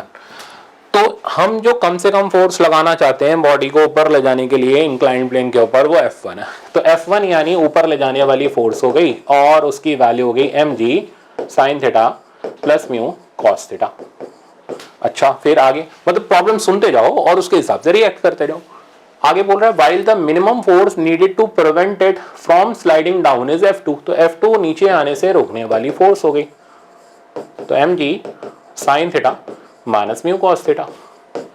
If the inclined plane makes an angle theta and tan theta is 2 mu, then the ratio of F1 by F2। तो F1 by F2 पूछना चाह रहा है, कर लो divide करोगे तो बचेगा sin theta plus mu cos theta by sin theta minus mu cos theta. अब देखो करना क्या है, हमें दे रखा है tan theta equals to 2 mu, तो आपके पास दो चॉइस है, या तो tan थीटा पुट कर दो या म्यू पुट कर दो। म्यू पुट करोगे तो इन सब में भिड़ते रहना पड़ेगा, tan थीटा पुट करोगे एक लाइन में काम हो जाएगा, पर आपको बस tan थीटा तो दिख नहीं रहा, दिखेगा, दिखाता हूं। देखो cos से ऊपर नीचे डिवाइड कर लो, तो ये बन गया tan theta plus mu bye tan theta minus mu, हो गई जिंदगी आसान। अब tan थीटा की जगह 2 म्यू डाल दो, तो ये बन गया 3 म्यू, नीचे आ गया म्यू, रेशियो आ गया 3:1, AIEEE की धज्जियां उड़ गई। तो ऑप्शन नंबर 3 करेक्ट। तो ऐसे करके प्रॉब्लम होते हैं, ये नहीं कि ये प्रॉब्लम बहुत हार्ड है। आप देख रहे हो कंसेप्ट आता है, हमें चीजें पता है, हम प्रॉब्लम को अपने आधे मिनट के अंदर उड़ा के रख सकते हैं, ठीक है ना। नहीं पता तो यार 5 मिनट भी कम है, ठीक है ना। आप कितनी भी देर देखते रह जाओ प्रॉब्लम को। तो इसलिए बोल रहा हूँ कंसेप्ट और ट्रिक्स अपनी स्ट्रांग रखो, ठीक है, आपकी प्रैक्टिस स्ट्रांग रखो, प्रैक्टिस शीट के क्वेश्चन करो और थोड़ा जल्दी करो। ये नहीं कि जो 2 महीने का काम है उसे 4 महीने में निपटा रहे हो, तो जल्दी कर लो और थोड़ा सा टाइम के साथ करो ताकि हमें प्रॉपर रिवीजन का 1-2 बार रिवीजन का अच्छा खासा टाइम मिल जाए। अब आते हैं इस पे, ये प्रॉब्लम कह रहा है block of mass m is placed on a surface with a vertical. अब भाई ये जबरदस्त है, ये भी AIEEE का प्रॉब्लम है। जरा इक्वेशन देखो, इस इक्वेशन को देख करके जिन्होंने ये इक्वेशन नहीं देखी कभी जिंदगी में वो तो रो देते हैं, कहते हैं पता नहीं क्या दे दिया यार ये। y इक्वल टू x³/6, तो कहता है एक वर्टिकल क्रॉस सेक्शन है, तो भाई बना लो वर्टिकल क्रॉस सेक्शन जिसकी इक्वेशन दे रखी है x³/6। तो ये पूरे रिपोज के प्रॉब्लम है। ऐसा ही प्रॉब्लम रिपोज का फेज 1 में मैंने कराया था, वहां क्वाड्रेटिक लिया था, x² समथिंग कुछ लिया था, स्फीयर लिया था, ठीक है ना। तो ये भी उसी का भाई बंधु है, तो उसी कैटेगरी का है, इसलिए इसको यहां करा रहा हूं। म्यू का वैल्यू दे रखा है 0.5। ये कह रहा था maximum height above the ground at which block can be placed without slipping. तो मैक्सिमम हाइट बताओ जहां तक ब्लॉक रखा जा सकता है। ये क्वाड्रेटिक, क्यूबिक, ये प्रॉब्लम बहुत इंटरेस्टिंग प्रॉब्लम होते हैं, सिर्फ एक लाइन का सोल्यूशन होता है पर मजेदार होते हैं, ठीक है ना। आ जाओ, तो हमें पता करना है कि हमें ब्लॉक कितनी हाइट पर रखना है। तो मान लो यहां रख दिया, हाइट यानी y का कोऑर्डिनेट निकालना है। तरीका क्या है, ब्लॉक ऐसे रखना है कि स्लाइड ना करे। अब स्लाइडिंग कब तक नहीं होगी, जब तक रिपोज के बराबर ना पहुंच जाए। तो आपने फट से टेंजेंट बनाई, ये टेंजेंट आपके लिए इंक्लाइन प्लेन का काम कर रही है। एंगल पकड़ा, tan थीटा लिखा, क्योंकि tan theta tangent of slope है, तो dy/dx हुआ। dy/dx यहां से निकाला 3x²/6, और क्योंकि स्लाइड नहीं करना तो म्यू के बराबर डाल दिया। अब देखिए पूरी भूमिका बन रही है इसकी, पूरी स्टोरी यहां पर रच दी गई है। तो tan theta slope of tangent हो गया, dy/dx हो गया, dy/dx करके इक्वेशन को डिफरेंशिएट करके लिखा, स्लाइड नहीं करना तो म्यू के बराबर डाल दिया। सॉल्व करते हैं। म्यू की वैल्यू हमें दे रखी है कितनी 0.5। तो देखो ये हो गया हाफ, तो x² की वैल्यू हो गई हमारे पास हाफ, तो इधर चला गया, ये 1 आ गया, तो x की वैल्यू आ गई 1, +-1 लिख लो। तो at x equal to +-1 block की स्लाइडिंग नहीं होगी, पर ये तो x आया, हमें x थोड़ा निकालना, हमें निकालनी है हाइट यानी y। अब y कैसे निकालोगे, तो कर्व की इक्वेशन देखो, x³/6 है, x की वैल्यू डाल दो तो 1/6। तो एट हाइट 1/6 मीटर ब्लॉक की स्लाइडिंग नहीं होगी, इसके ऊपर चले गए तो हो जाएगी। सिंपल था, इसमें कहीं भी डरने की जरूरत नहीं है। अगर मैं फिर बोल रहा हूं वही चीज, अगर आपको चीजें आती हैं आप आराम से पास हो जाओगे, ठीक है ना, अच्छे नंबर के साथ। फिजिक्स में पूरे में से पूरे नंबर या अबव 170 नंबर लाना बहुत मुश्किल काम नहीं है, सारा खेल प्रैक्टिस का है, और कितने जल्दी आप सवालों के ऊपर अप्रोच अपनी लगा पाते हो, ये सारा खेल उसका है, ठीक है ना। तो कोशिश कर रहे हैं, मेरे ख्याल से अगर आप मेरे साथ करोगे तो कामयाबी जरूर मिल जाएगी। अब देखो इसको इंपॉर्टेंट लिख लेना, one of the best problem है पूरे लेक्चर का, ठीक है ना। तो इंपॉर्टेंट लिख लेना इसको, और इस प्रॉब्लम को करने का एक जबरदस्त तरीका मैं आपको दे रहा हूं, ठीक ध्यान से देखो। ये बोला है the coefficient of friction between A and B is mu, A और बी के बीच में कोएफिशिएंट ऑफ फ्रिक्शन म्यू है। The maximum horizontal acceleration of the wedge A for which B remains at rest with respect to wedge, तो no relative slipping है। अब कुछ याद आया होगा आपको पिछला लेक्चर कि सर नो रिलेटिव स्लिपिंग में तो ए की वैल्यू जी tan थीटा होती थी, बिल्कुल होती थी, पर वहां एक बात और भी तो होती थी, इंक्लाइंड प्लेन स्मूथ होता था। यहाँ स्मूथ है क्या, नहीं है, यहाँ रफ है, ठीक है ना। तो अब जिन बच्चों ने प्रैक्टिस नहीं करी, खेल नहीं खेले फिजिक्स के अंदर, जादू नहीं देखे, ठीक है ना, वो ऐसे सवालों में डूब जाते हैं। ठीक नहीं, आपको डरने की जरूरत नहीं, क्योंकि मैं इसीलिए लास्ट मोमेंट पे इन सवालों को करा रहा हूँ ताकि ऐसे प्रॉब्लम एग्जाम में आने पर आप अटको नहीं। अच्छा, नो रिलेटिव स्लिपिंग के लिए मैं सिखाता हूँ आपको, देखना कहाँ स्टूडेंट का दिमाग चलना बंद हो जाता है, वो ध्यान से देखना आप। नहीं, मैं चलना शुरू नहीं कर रहा, मैं जानबूझ के बोल रहा हूँ चलना बंद हो जाता है। इंक्लाइन प्लेन के ऊपर बोरिया बिस्तरा उठाया, बैठ गए, बैठते ही सूडो फोर्स लगाई एमए की इधर। अब क्या करता है स्टूडेंट, तुरंत एमए के धड़ाधड़ कंपोनेंट करता है। बिल्कुल ठीक बात है, किए कंपोनेंट, ऊपर की तरफ कंपोनेंट आया एम ए कॉस थीटा, इधर गया है M A sine theta. M G के कंपोनेंट किए M G cos theta, M G sine theta. अब वो कहता है एम ए की मैक्सिमम वैल्यू बता दो सच दैट ये ऊपर की तरफ स्लाइड ना करे। ऊपर की तरफ स्लाइड नहीं कराना यानी फ्रिक्शन फोर्स नीचे की तरफ लगाना पड़ेगा। नीचे की तरफ एफ एस मैक्स लगाया, फिर बेचारा जद्दोजहद करते हुए, बैलेंस करते हुए, भिड़ते बिड़ाते, रास्ते बनाते हुए, ठीक है ना, स्टूडेंट गिरते पड़ते पहुंचता है। 5 मिनट बीत जाते हैं, आंसर नहीं आता। करके देखना घर पे, ठीक है ना, खाली हो ना आप लोग बहुत, ठीक, घर पे करके देखना, आंसर नहीं आता। ठीक, क्या करता है, छोड़ देता है, फिर उसका सवाल ये कभी होता नहीं, फिर डर जाता है, फिजिक्स बहुत हार्ड, गाना शुरू हो जाता है, बहुत हार्ड बहुत हार्ड। एक लाइन का खेल है, मैंने कहा ना, क्लिक कर गया, क्लिक वाला बटन आपका काम कर गया एग्जाम के अंदर, सवाल 1 सेकंड में उड़ जाएगा। अब सुनो ब्रह्म ज्ञान की बात, ये जो एम ए की फोर्स है ग्राउंड के पैरेलल है। अब जो अटेंटिवली लेक्चर देख रहे होंगे, मजे नहीं ले रहे होंगे, उनको क्लिक कर गई होगी कि एम ए ग्राउंड के पैरेलल है।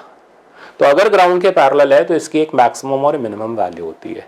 अब आप में अरे सर ये था क्या इसका, बिल्कुल यही था। यही तो बस खाली क्लिक करने की चीज़ है। एग्जाम के अंदर ऐसी चीज़ें क्लिक कर गई तो आपका ये एडवांस लेवल, आसान लेवल बन जाएगा।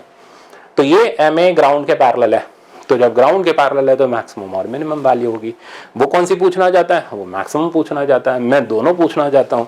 तो अगर हमें दोनों वैल्यू निकालनी है तो this M A must be less than equal to या ग्रेटर देन इक्वल टू। लिखो मैक्सिमम वैल्यू हो गई M G sine theta plus mu cos theta, और नीचे इसके उल्टा करके लिखना पड़ेगा cos theta minus mu sine theta.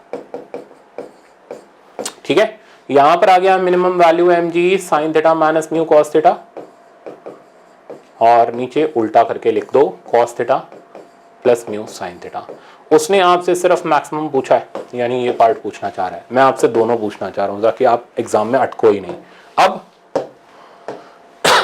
M तो पहली फुर्सत में उड़ाओ।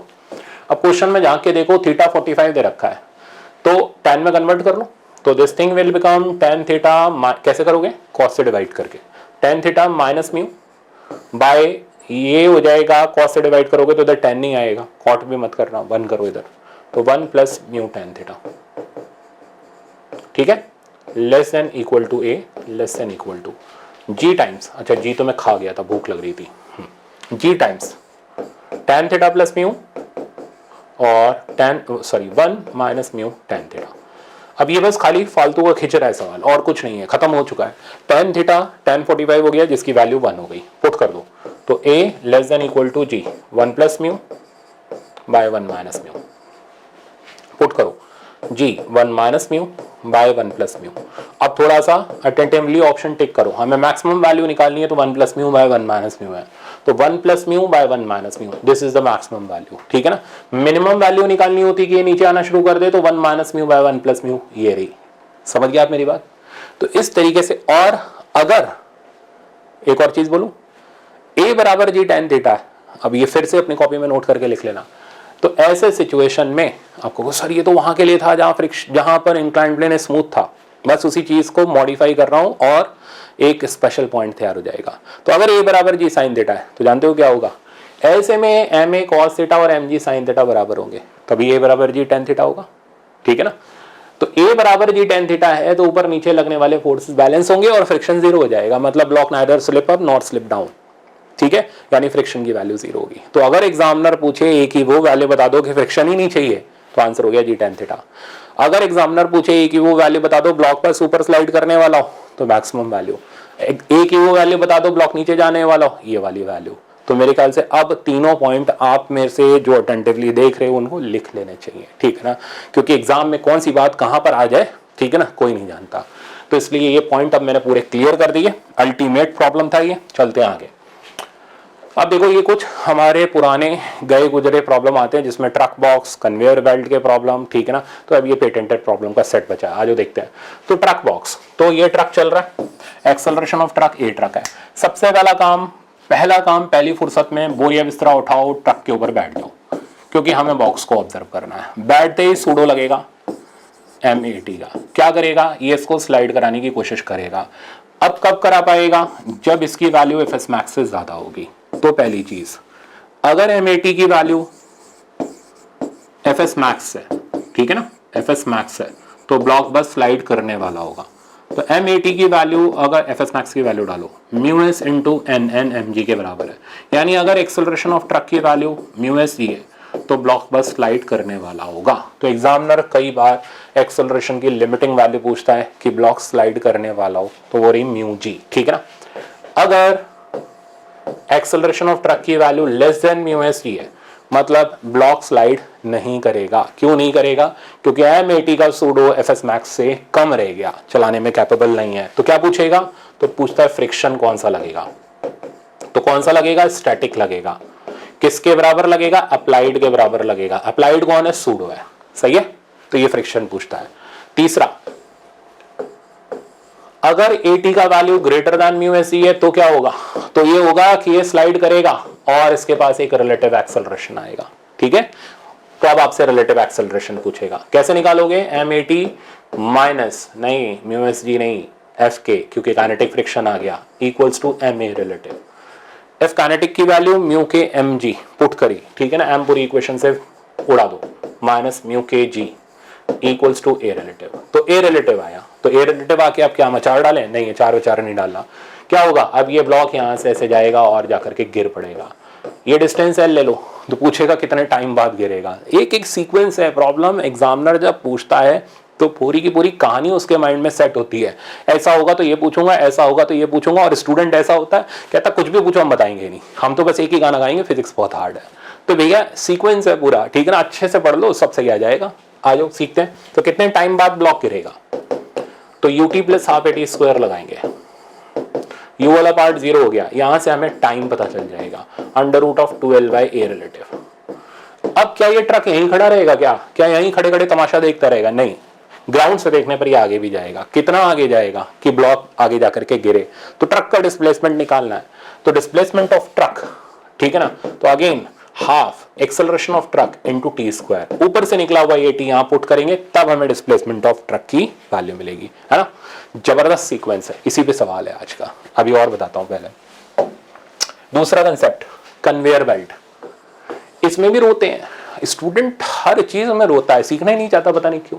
तो कन्वेयर बेल्ट का प्रॉब्लम है हमारा। कन्वेयर बेल्ट के ऊपर ये ब्लॉक रख दिया, ठीक है ना, ये बेल्ट इधर साइड जा रही है, ये स्पीड ऑफ बेल्ट है। आपको सर उधर ले लो और कहीं ले लो यार, क्या फर्क पड़ता है। ये ब्लॉक को भी धक्का देके v नॉट की वेलोसिटी से इसके ऊपर रख दिया। क्या होगा? दोनों अपोजिट डायरेक्शन में जा रहे हैं, यूं करके रगड़ेंगे, काइनेटिक फ्रिक्शन आएगा। अब अगर पूरे मजे लेने हैं सिचुएशन के, तो एक ही काम करो, बोरिया बिस्तरा उठाओ, बेल्ट के ऊपर बैठ जाओ। चलो भाई, जैसे ही बेल्ट के ऊपर बैठेंगे, ठीक है ना, क्या करना पड़ेगा? जो वेलोसिटी थी उल्टी करके इसको ट्रांसफर करनी पड़ेगी। तो ब्लॉक की वेलोसिटी आ गई v नॉट प्लस vb। अगर बेल्ट की वेलोसिटी इधर होती है तो ट्रांसफर इधर लगता, तो v नॉट माइनस vb आ जाता। ठीक है, समझ आ गया इतना? अब आगे सुनो। अब बेल्ट से देखने पर ये ब्लॉक रगड़ता हुआ जाएगा और आगे जाकर के, कहीं आगे जाकर के ये ब्लॉक रुकेगा, यानी रिलेटिव वेलोसिटी जीरो होगी, रुकेगा। रिलेटिव पिछले लेक्चर में था ना कि रेस्ट एंड मोशन एब्सोल्यूट होते हैं, रिलेटिव होते हैं, था ना। तो रुकेगा, बताओ रिलेटिवली रुकेगा या ग्राउंड से देखने पर रुकेगा? तो रिलेटिवली रुकेगा। बेल्ट से देखने पर रुकेगा। ग्राउंड से देखने पर क्या होगा? ग्राउंड से देखने पर, ठीक है ना, देखो रिलेटिवली रुकेगा मतलब बेल्ट के साथ साथ चलेगा, तभी हम इसके ऊपर बैठ के देखेंगे तो रेस्ट पर नजर आएगा। ग्राउंड से देखने पर क्या होगा? दोनों साथ साथ जाते हुए दिखाई देंगे, गाना गाते हुए, जन्मों के साथ ही हम साथ साथ हैं, ठीक है ना। तो ग्राउंड से देखने पर ब्लॉक की वेलोसिटी और बेल्ट की वेलोसिटी सेम हो जाएगी, रिलेटिवली देखने पर रिलेटिव स्लिपिंग बंद हो जाएगी। एग्जामिनर क्या पूछेगा? स्टॉपिंग टाइम और स्टॉपिंग डिस्टेंस बता दो। आपको सर ये तो आता था, तो मैं कब मना कर रहा हूँ नहीं आता, मैं बोल ही रहा हूँ आसान है, आप ही मानने को तैयार नहीं। तो तुरंत रिटार्डेशन आया काइनेटिक फ्रिक्शन की वजह से म्यू के जी। स्टॉपिंग टाइम पूछेगा तो वो हो जाएगा v not plus vb divided by a relative. अब ये मत पूछना कि वापस ड्राइव कर दो सर इसको। स्टॉपिंग डिस्टेंस पूछेगा, एस डी लिख रहा हूं, ये हो जाएगा v not plus vb plus या माइनस vb का होल स्क्वायर बाय 2 है यार। समझ आ गया? कहीं मुश्किल नहीं है भैया, मुश्किल आपने जिंदगी बना रखी है, ठीक है। फिजिक्स तो आसान है, चलते हैं आगे। आ जाओ, देखो प्रॉब्लम बिल्कुल पूरी फील लेकर के आप देख पा रहे हो कि ट्रक के ऊपर डब्बा रखा हुआ है, ट्रक आगे बढ़ गया, थोड़ा ज्यादा तेज चल गया ट्रक और डब्बा टपक पड़ा। अब क्या क्या पूछता है वो सुनो। The rear side of truck is open and box of mass 20 kg is placed on the truck 4 metre away. तो ट्रक से, ओपन साइड से 4 मीटर की दूरी पर यह ब्लॉक रखा हुआ था। Okay, truck start from rest with an acceleration of 2 metre per second square. तो एक्सेलरेशन ऑफ ट्रक है 2। अब पहले बताओ करना क्या चाहिए? सबसे पहला काम ये करना चाहिए कि ये देख लेना चाहिए म्यू एस जी से ज्यादा है या म्यू एस जी से कम है। म्यू एस कितना है? ये रहा। तो म्यू एस जी कितना हुआ? जी से मल्टीप्लाई कर लो, 1.5 हुआ। ये कितना है? 2 है, तो ज्यादा है। अब समझ आ गई कहानी? तो अगर ये ज्यादा है तो अब स्टोरी में कोई ट्विस्ट नहीं है, क्या करना है? बोरिया बिस्तरा उठाना है, बैठ जाना है। तो ट्रक M80 इधर लगा, काइनेटिक फ्रिक्शन इधर लगा। अब ये मत कहना काइनेटिक क्यों लगा रहे हो सर, वो इसलिए लगा रहा हूँ ना क्योंकि एमएटी का वैल्यू एफएस मैक्स से ज्यादा है, क्योंकि ए की वैल्यू म्यू एस जी से ज्यादा है, तो एफ के लगा। कोफिशिएंट एक ही दे रखा है तो मजबूरी है एक ही लेना पड़ेगा, म्यू एम जी, और तुरंत ए रिलेटिव निकाला। ए रिलेटिव का वैल्यू आया कितना आया, एम उड़ा दो, ए टी माइनस म्यू के जी। तो क्या ब्लॉक के मास की कोई जरूरत है, नहीं है, नहीं देता मत दो, ठीक है, हम रोएंगे नहीं कि नहीं मास नहीं दिया भाई, हम इसलिए सवाल जरूरत ही नहीं है यार हम इसकी। तो ए रिलेटिव निकाला कितना आता है देखते हैं। एक्सेलरेशन ऑफ ट्रक 2 था, म्यू 0.15 था, जी का वैल्यू क्वेश्चन में दे तो नहीं रखा, 10 ही लेते हैं, तो ये बचा हमारे पास 0.5, ए रिलेटिव आ गया। अब देखते हैं आगे पूछ क्या रहा है। ट्रक स्टार्ट फ्रॉम रेस्ट, तो इनिशियल वेलोसिटी 0 हो गई। With an acceleration इतना on a straight road, the box will fall off the truck. It is at a distance from the starting point. तो ट्रक कितने दूरी पर होगा कि ब्लॉक उसके ऊपर से गिर पड़े। तो क्या करेंगे, सबसे पहले इस गिरते हुए ब्लॉक का टाइम निकालेंगे। तो time under root of 2L by A relative हो गया सेकंड इक्वेशन से, ठीक है ना। तो अंडर रूट ऑफ 2, L कितना था 4, ए रिलेटिव 0.5, तो ये आ गया 4 सेकेंड। तो 4 सेकंड बाद डब्बा गिर पड़ेगा। अब हमें पता करना है ट्रक कितना आगे जाएगा स्टार्टिंग पॉइंट से, तो ये रहा डिस्प्लेसमेंट ऑफ ट्रक। तो डिस्प्लेसमेंट ऑफ ट्रक निकालना है तो हाफ 80 इंटू टी स्क्वायर। तो पूरा सीक्वेंस के ऊपर मैंने आपको सवाल कराया, जो मुश्किल पार्ट होता है वो कराया, आसान वाला फेज 1 में करा दिया था मैंने आपको। आ जाओ सीखते हैं इसको। तो हाफ 80 टू टी स्क्वायर हो गया 16, आंसर आ गया 16 मीटर। तो ट्रक 16 मीटर की दूरी कवर करेगा, तब जाकर के डब्बा 4 सेकंड बाद उसके ऊपर से गिर पड़ेगा। हमारा आंसर आ गया 16, option number C. Next problem conveyor belt का है ना, मजेदार है पूरा खेल, मतलब मेरे को तो मजे आ रहे हैं पढ़ाते पढ़ाते इसके अंदर। हम लोग ऐसे ही एंजॉय कर लेते हैं, ठीक है ना, हमें कोई चिंटू मिंटू के जोक की जरूरत नहीं होती, हमारे लिए प्रॉब्लम ही जोक है, ठीक है ना। इसी में अपना इंटरेस्ट डेवलप हो जाता है, इसी के अंदर हम लोग खेल लेते हैं, खुश रह लेते हैं, दुखी भी हो जाते हैं, सारे इमोशन हमारे इससे जुड़े होते हैं। तो जिसके इमोशन इससे जुड़ गए, ठीक है ना, उसको फिजिक्स अच्छी लगेगी। जिसको नहीं लगे, जिसके इमोशन ही इससे नहीं जुड़े, उसको दुनियादारी की चीज़ों की ज़रूरत पड़ेगी, फिर फिजिक्स से ध्यान हट जाएगा। तो फिजिक्स का ध्यान लगाना है तो एक ही है भाई, इससे इमोशन अटैच कर लो अपने, हंसो भी इसी के साथ, रो भी इसी के साथ। रो तो आप वैसे ही रहे हो, अब हंस लो। चलो देखते हैं। तो ये कह रहा है block lying on a long horizontal conveyor belt moving at a constant velocity receives a velocity 5 metre per second relative to ground। यानी ग्राउंड से देखने पर हमने इस ब्लॉक को v0 की वेलोसिटी दे दी 5 metre per second. Okay, in the direction opposite to the direction of motion of conveyor belt. तो कन्वेयर बेल्ट इधर जा रही थी, उसके अपोजिट डायरेक्शन में हमने वेलोसिटी दी थी, ठीक। ये ग्राउंड से कहानी है। After t equal to 4 second velocity of block becomes equal to velocity of belt. कहां से स्टोरी चल रही है, ग्राउंड से। बैठ के देखेंगे हम तो, ग्राउंड से नहीं देखेंगे हम तो, बैठ के देखेंगे। बैठ के देखेंगे तो v रिलेटिव 0 हो जाएगा, ठीक है ना। यानी जब v रिलेटिव 0 हो जाए, कितनी देर बाद 0 हो रहा है, 4 सेकंड बाद। तो भाई साहब टाइम भी दे रहे हैं, स्टॉपिंग टाइम दे रहे हैं आपको कि 4 सेकंड बाद v रिलेटिव 0 हो रहा है। पूछना क्या चाह रहे हो, म्यू भी दे रहा है, कह रहा है magnitude of velocity of conveyor belt. अब जो नहीं बताया पता है वो बेवकूफ हो गया यार इसके अंदर। चल बोरिया बिस्तरा उठाओ, बैठो बेल्ट के ऊपर, ये वी इसको उल्टा करके दान कर दो, और हमें पता करना है वीबी का वैल्यू। ये यहाँ आकर के रेस्ट पर आ गया, और इतना आने में जो टाइम लगा वो 4 सेकंड का लगा। म्यू का वैल्यू हमारे पास 0.2 है। तो stopping time v0 plus VB by a relative which is equals to mu into g. T की वैल्यू पुट कर देते हैं 4 सेकंड, v0 है 5, वीबी हमें निकालना है। म्यू जी का वैल्यू हो गया 0.2 इंटू 10 विच इज 2, तो ये बना 8, 5 प्लस वीबी, और वीबी का वैल्यू आ गया 3 metre per second. Option first correct है ना, सिंपल है। एक बार अब कन्वेयर बेल्ट आप गलत नहीं करके आओगे, और आप ट्रक बॉक्स का सवाल अगर आ गया तो आप गलत नहीं करके आओगे। आप इसकी प्रैक्टिस अच्छे से कर लो। चलते हैं आगे। अब देखो ये हमारा चेन का प्रॉब्लम है, चेन का कंसेप्ट मैंने वहां भी सिखाया था, यहाँ भी सिखा देता हूँ, सवाल लपेट लेते हैं हम लोग इसका। ये कह रहा है रोप। अब रोप की जगह मेरे को डायग्राम चेन का मिला यार, मैंने चेन रख लिया, बात एक ही सी। तो rope so lies on the table that part of it lays over, मतलब कुछ पार्ट इसका हैंग कर रहा है। The rope begins to slide when length of hanging part is 25% of entire length। तो ये हैंगिंग पार्ट की जो लेंथ देख रहे हो ना 25% यानी 1/4 ऑफ टोटल लेंथ। तो ये जो बची 3/4 ऑफ टोटल लेंथ हो गई। The coefficient of friction between the rope and table पूछ रहा है, तो बहुत सिंपल है, कैसे करेंगे। देखो ये एक डब्बे की तरह ले लो, तो इसका मास हो गया m/4 जी, है ना भाई, लेंथ हो गई l/4, तो मास हो गया 1/4 m/4 जी। ये क्या कर रहा है, इसको नीचे खींच रहा है। इतने पे लगने वाला स्टैटिक फ्रिक्शन, इसको ऊपर रोकने की कोशिश कर रहा है। स्टैटिक फ्रिक्शन की वैल्यू हो गई μs × n, n की वैल्यू हो गई mg, मास हो गया 3m/4 × g।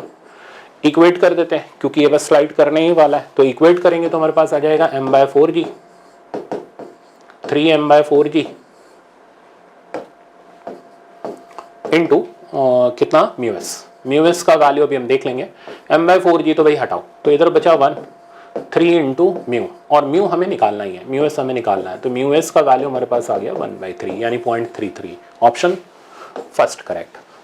आसान है फ्रिक्शन, मेरे को तो अब नहीं लग रहा कि आप कहीं अटकोगे फ्रिक्शन के अंदर, ऐसे ही दनादन लगाते चलो सवाल को, चलते आगे।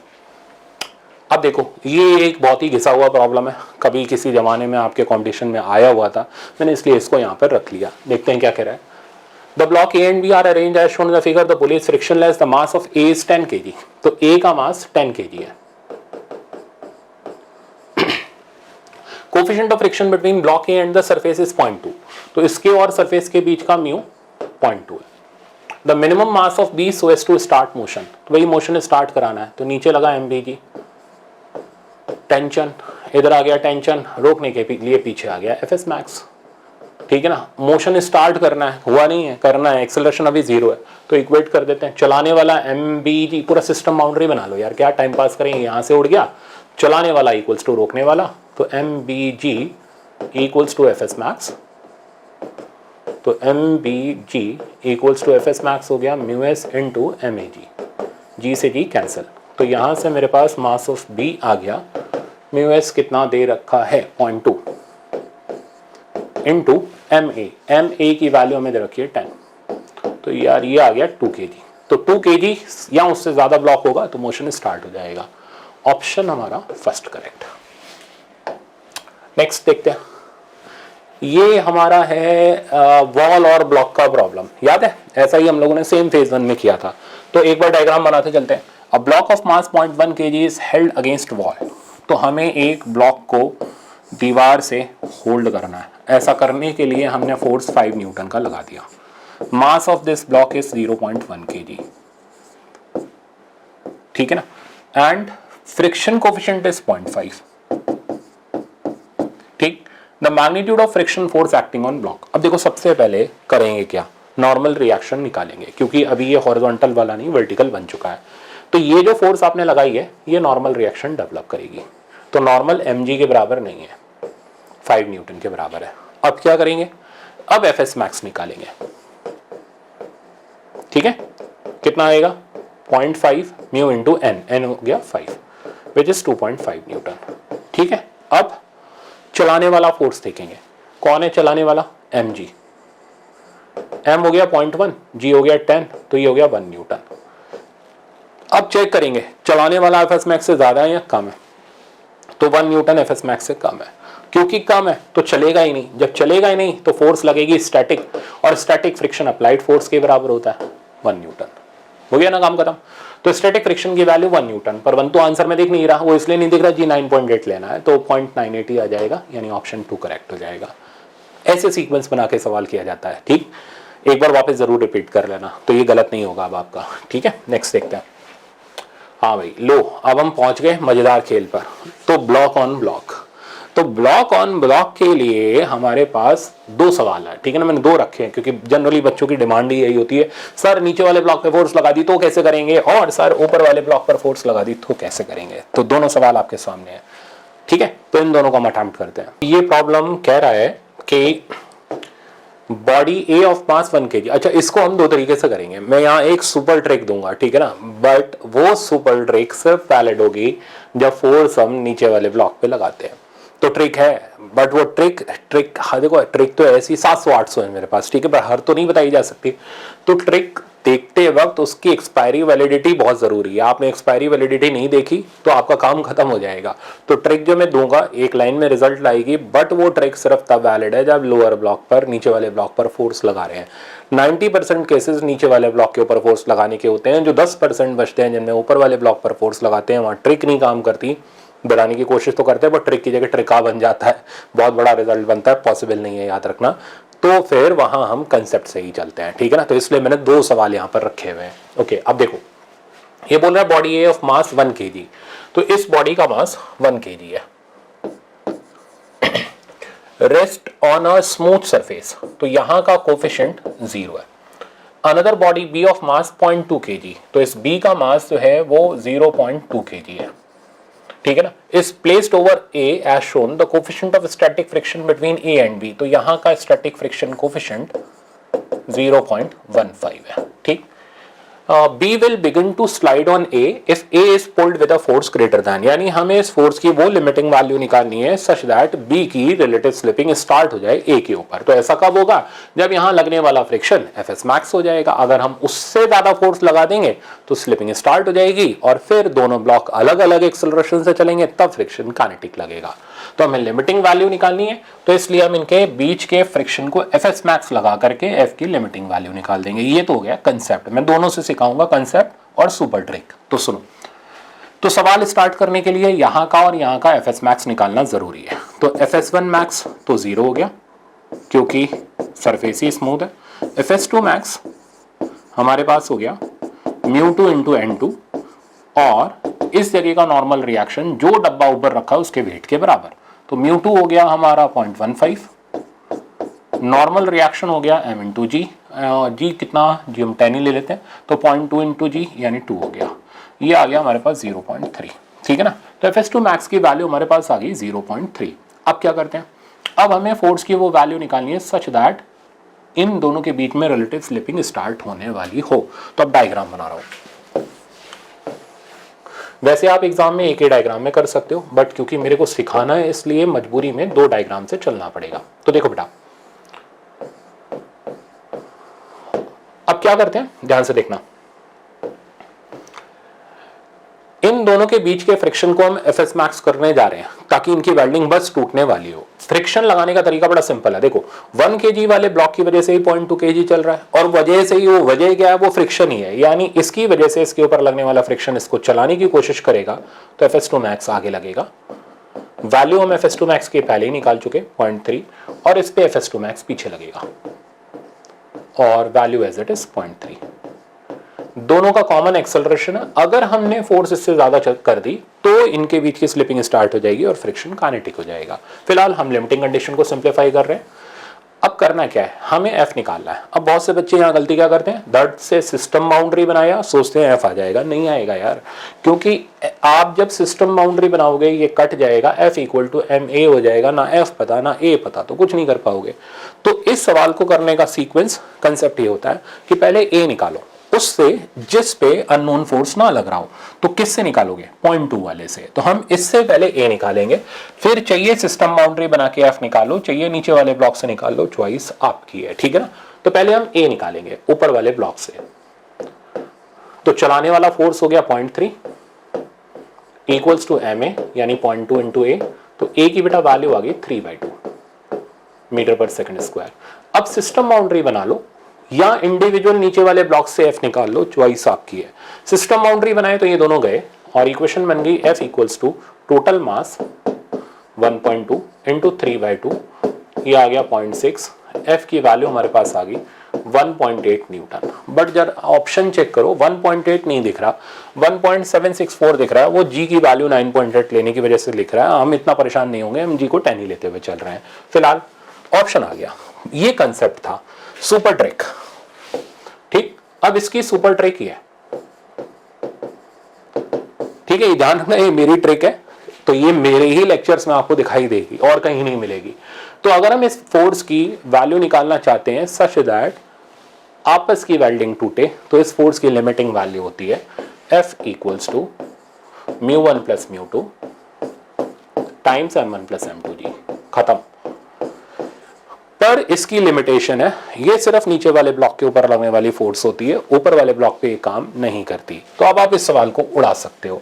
तो F = μ1 + μ2 m1 + m2g, ठीक है ना। तो सिंप्लीफाई करते हैं, तो F = μ1 + μ2, μ1 हो गया 0, μ2 हो गया 0.15, तो 0.15, m1 + m2 आप देखोगे तो 1.2, जी की जगह हमारे पास आ गया 10, सिंप्लीफाई कर लो तो एफ की वैल्यू यहाँ से आ गई 1.8 न्यूटन। तो देख लो जो इतनी मेहनत करके हमने निकाली वो वैल्यू यहाँ से एक लाइन में आ गई, ठीक है ना। इस सुपर ट्रिक से आप ब्लॉक ऑन ब्लॉक के प्रॉब्लम कर सकते हो जब नीचे वाले ब्लॉक के ऊपर फोर्स लगाई जाए। अब मैं दिखाता हूँ ऊपर वाले ब्लॉक पर फोर्स लगाते हैं तो सवाल कैसे होता है। अब देखो इस प्रॉब्लम के अंदर हमें ये दे रखा है कि दो ब्लॉक है, ये स्मूथ सरफेस के ऊपर है, यहाँ का स्टैटिक फ्रिक्शन कोएफिशिएंट 0.5 है, काइनेटिक 0.4 है। हमने ऊपर वाले ब्लॉक पर 100 न्यूटन का फोर्स लगा दिया, ठीक है ना। हमें पता करना है एक्सेलरेशन ऑफ ब्लॉक ए, यानी नीचे वाले ब्लॉक का एक्सेलरेशन कितना होगा। देखो अब इसमें कोई हमारे पास सुपर ट्रिक तो है नहीं क्योंकि बनती ही नहीं, बनाने की कोशिश करेंगे बहुत लंबा रिजल्ट जाता है, तो हमें कंसेप्ट से ही चलना पड़ेगा। तो ये मान करके चलो ऊपर वाले ब्लॉक पर फोर्स आई तो भैया आराम से चलो, 1-1.25 मिनट का सवाल होगा, तब आपको टाइम लगा के उस सवाल को करना पड़ेगा।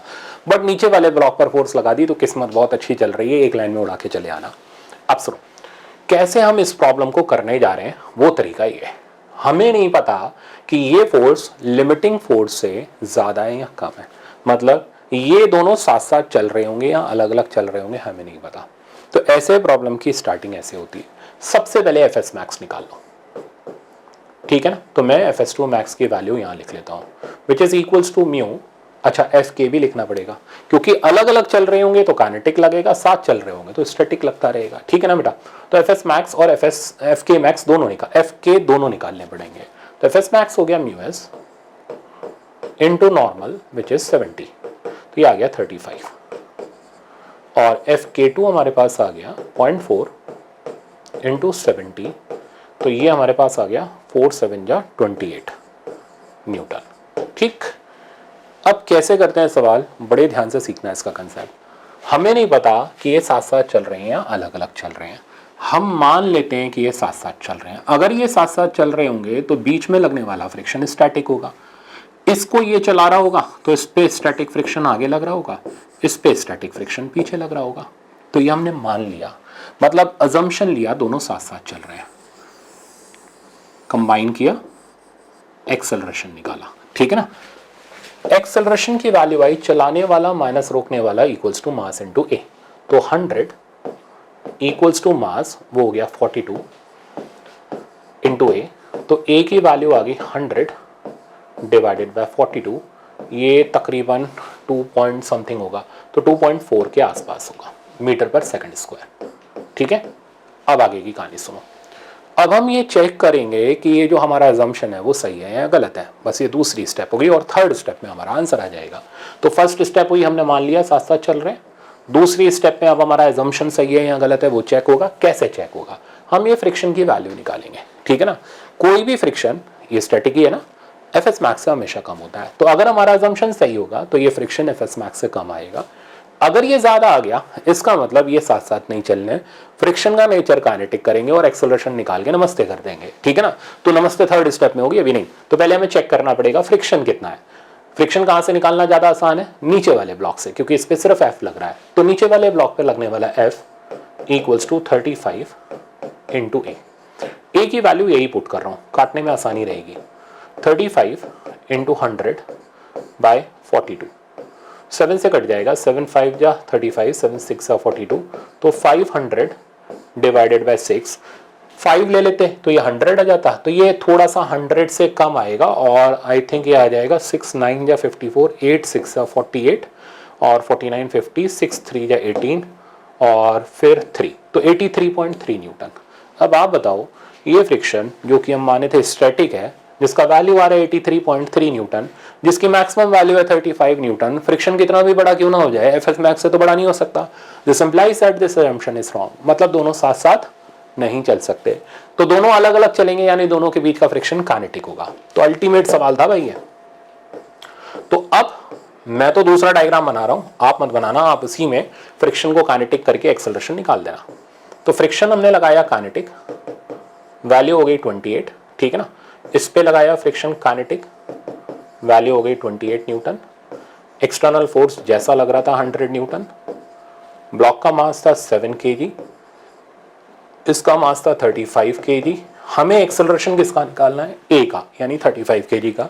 तो इक्वेशन बनी 28 equals to 35 into a, and the value of A is 28/35 जो कि ऑब्वियसली 1 से छोटा आ रहा है। अब 1 से छोटे में हाँ 0.8 ही आ रहा है, तो 0.8 वैसे भी 7 से कट जाएगा यार, ये 7 4 जा 28, 7 5 जा 35 और 5 8 जा 40, तो 0.8 मीटर पर सेकंड स्क्वायर। तो एक्सेलरेशन ऑफ ब्लॉक ए हमारे पास आ गया 0.8 मीटर पर सेकंड स्क्वायर, मतलब ऑप्शन नंबर ए करेक्ट।